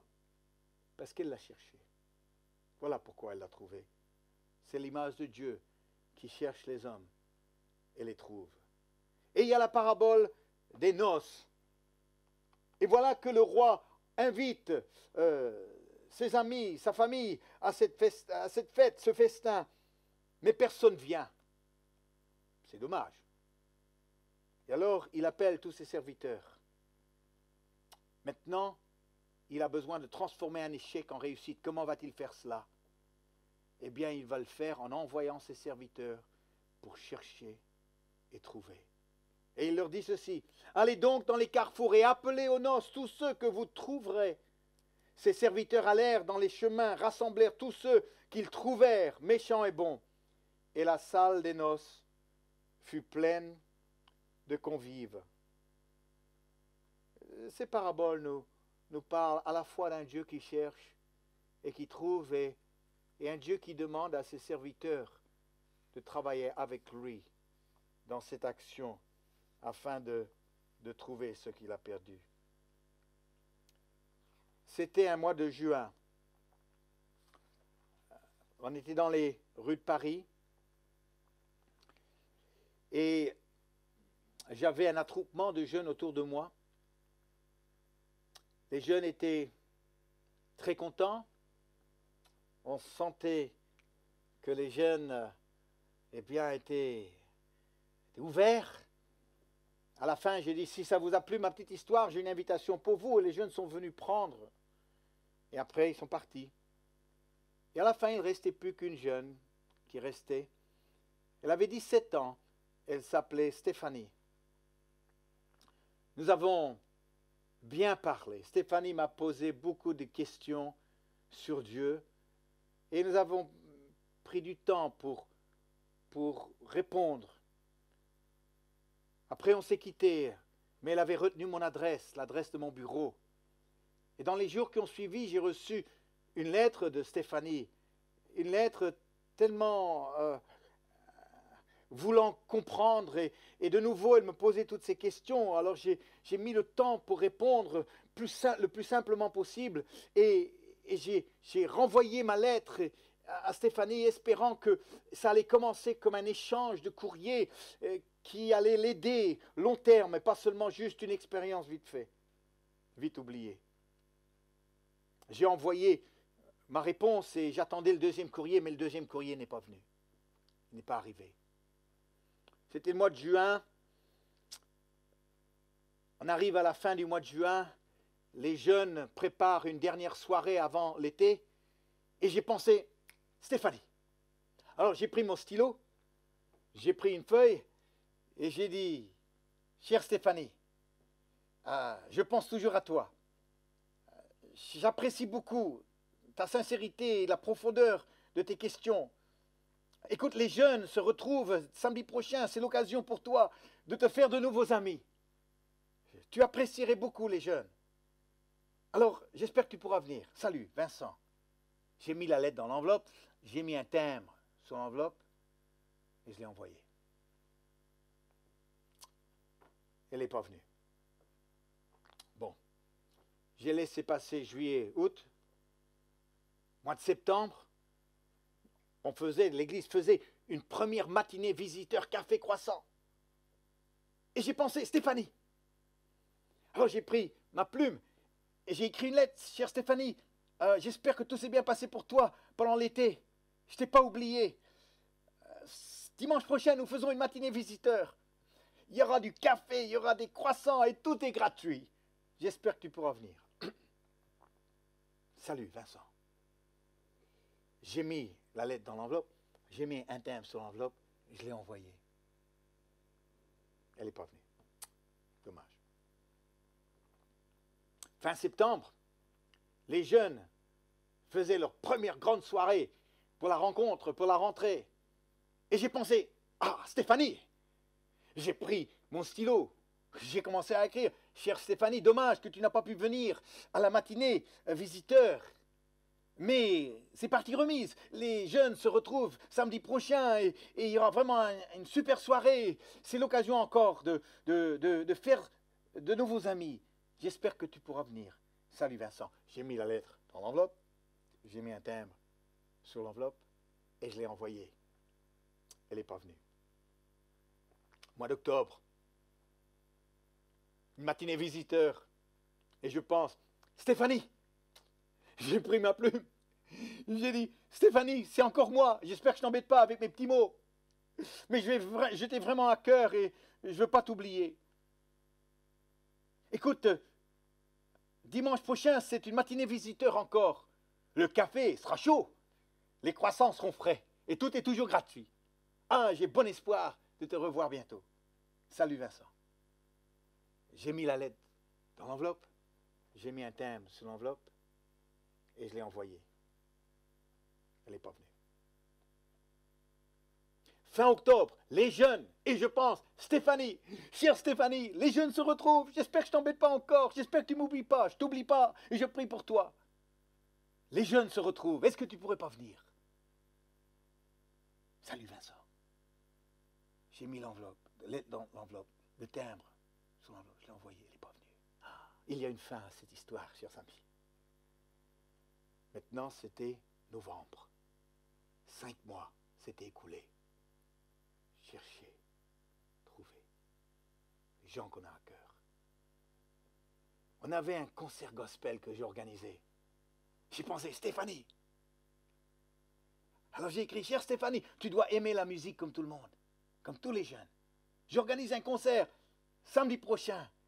Ça me ferait très très plaisir de te retrouver lors de ce concert. Ah, viens avec un ami, 2 amis si tu veux. Salut, à samedi j'espère, Vincent. J'ai mis la lettre dans l'enveloppe. J'ai mis le timbre sur l'enveloppe. Je l'ai envoyé. Manque de chance, 7 jours-là, la poste a fait grève. Cette semaine-là, la poste a fait grève. C'est pour ça que je n'ai pas compris comment vendredi, le facteur est passé quand même avec une lettre. Et cette lettre, elle venait de Stéphanie.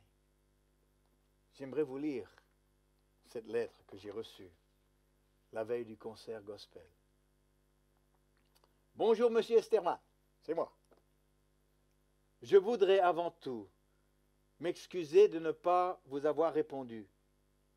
Mais cela ne veut pas dire que je ne pensais pas à vous, bien au contraire. Il s'est passé tellement de choses dans ma vie, des événements marquants que je ne pourrai jamais oublier. On m'a fait du mal, j'ai fait du mal sans le vouloir. Je voulais me faire du bien, me reposer, alors j'ai eu l'idée de me faire hospitaliser une semaine dans un hôpital à Paris, dans un service pour adolescents en détresse, étant au bord du suicide en phase d'anorexie. Est-ce que Dieu voudrait bien m'aider? Je perds confiance. En plus, il y a quelques jours, j'ai subi une sorte d'agression. Dois-je pardonner cet acte immonde porté sur ma personne? Cela m'est très difficile. Il y a certaines choses que je ne peux plus supporter. Enfin, c'est tout ce qui m'arrive en ce moment, mais je garde quand même un peu d'espoir. Et mes amis sont là pour m'aider. J'ai bien reçu votre invitation pour concert. J'espère vraiment pouvoir venir, car le gospel est une musique que j'adore. Je pense venir avec ma sœur. Je vais vous laisser sur ces quelques mots, en espérant qu'ils vous auront fait plaisir. Stéphanie. Oh Stéphanie, ces quelques mots m'ont fait très plaisir. Et oui. Le lendemain soir, j'étais dans le hall d'entrée de l'église. Les gens arrivaient. Je cherchais qu'un visage. Il n'y en avait qu'un seul qui m'intéressait. Les gens venaient, je les voyais à peine. Bonjour, bonjour, oui, bonjour, oui, bon, oui, oui, bonjour, oui, oui, oui. Quand on veut voir, je ne les voyais pas. quand tout d'un coup, des ombres du parking, je l'ai reconnue. C'était elle. Elle était là avec sa maman et sa sœur. J'ai dit, bonjour Stéphanie, je suis content de te voir. Elle a dit, moi aussi, oui, moi aussi. J'ai fait connaissance avec sa maman et puis sa sœur. Je dis, bien, vous allez passer une bonne soirée. Rentrez et puis prenez place. Le concert était magnifique. À la fin, je me suis levé pour faire l'appel. Et j'ai dit, combien ici, qui n'ont jamais donné leur vie à Christ, veulent connaître Jésus et son amour et la réalité de sa vie. La première main qui s'est levée, c'était celle de Stéphanie. Et ce soir-là, j'ai pu la prendre par les épaules, dans mes bras, et je l'ai conduite à Jésus, celui qui l'aimait, celui qui s'est donné pour elle. Car le Fils de l'homme est venu chercher et sauver ce qui était perdu. Chers amis, on ne va pas le laisser partir seul. On ne va pas le laisser chercher seul. Et si on allait avec lui, les Stéphanie nous attendent. Elles sont là, dans nos vies, autour de nous. Je vous invite à prier ensemble. Pour nous, mais aussi pour la Stéphanie qui nous attend. Seigneur Jésus, mets dans notre cœur ton cœur pour l'âme perdue, afin que nous chercherons avec toi, et avec toi nous trouverons. Merci Jésus, pour cette mission si magnifique. Amen.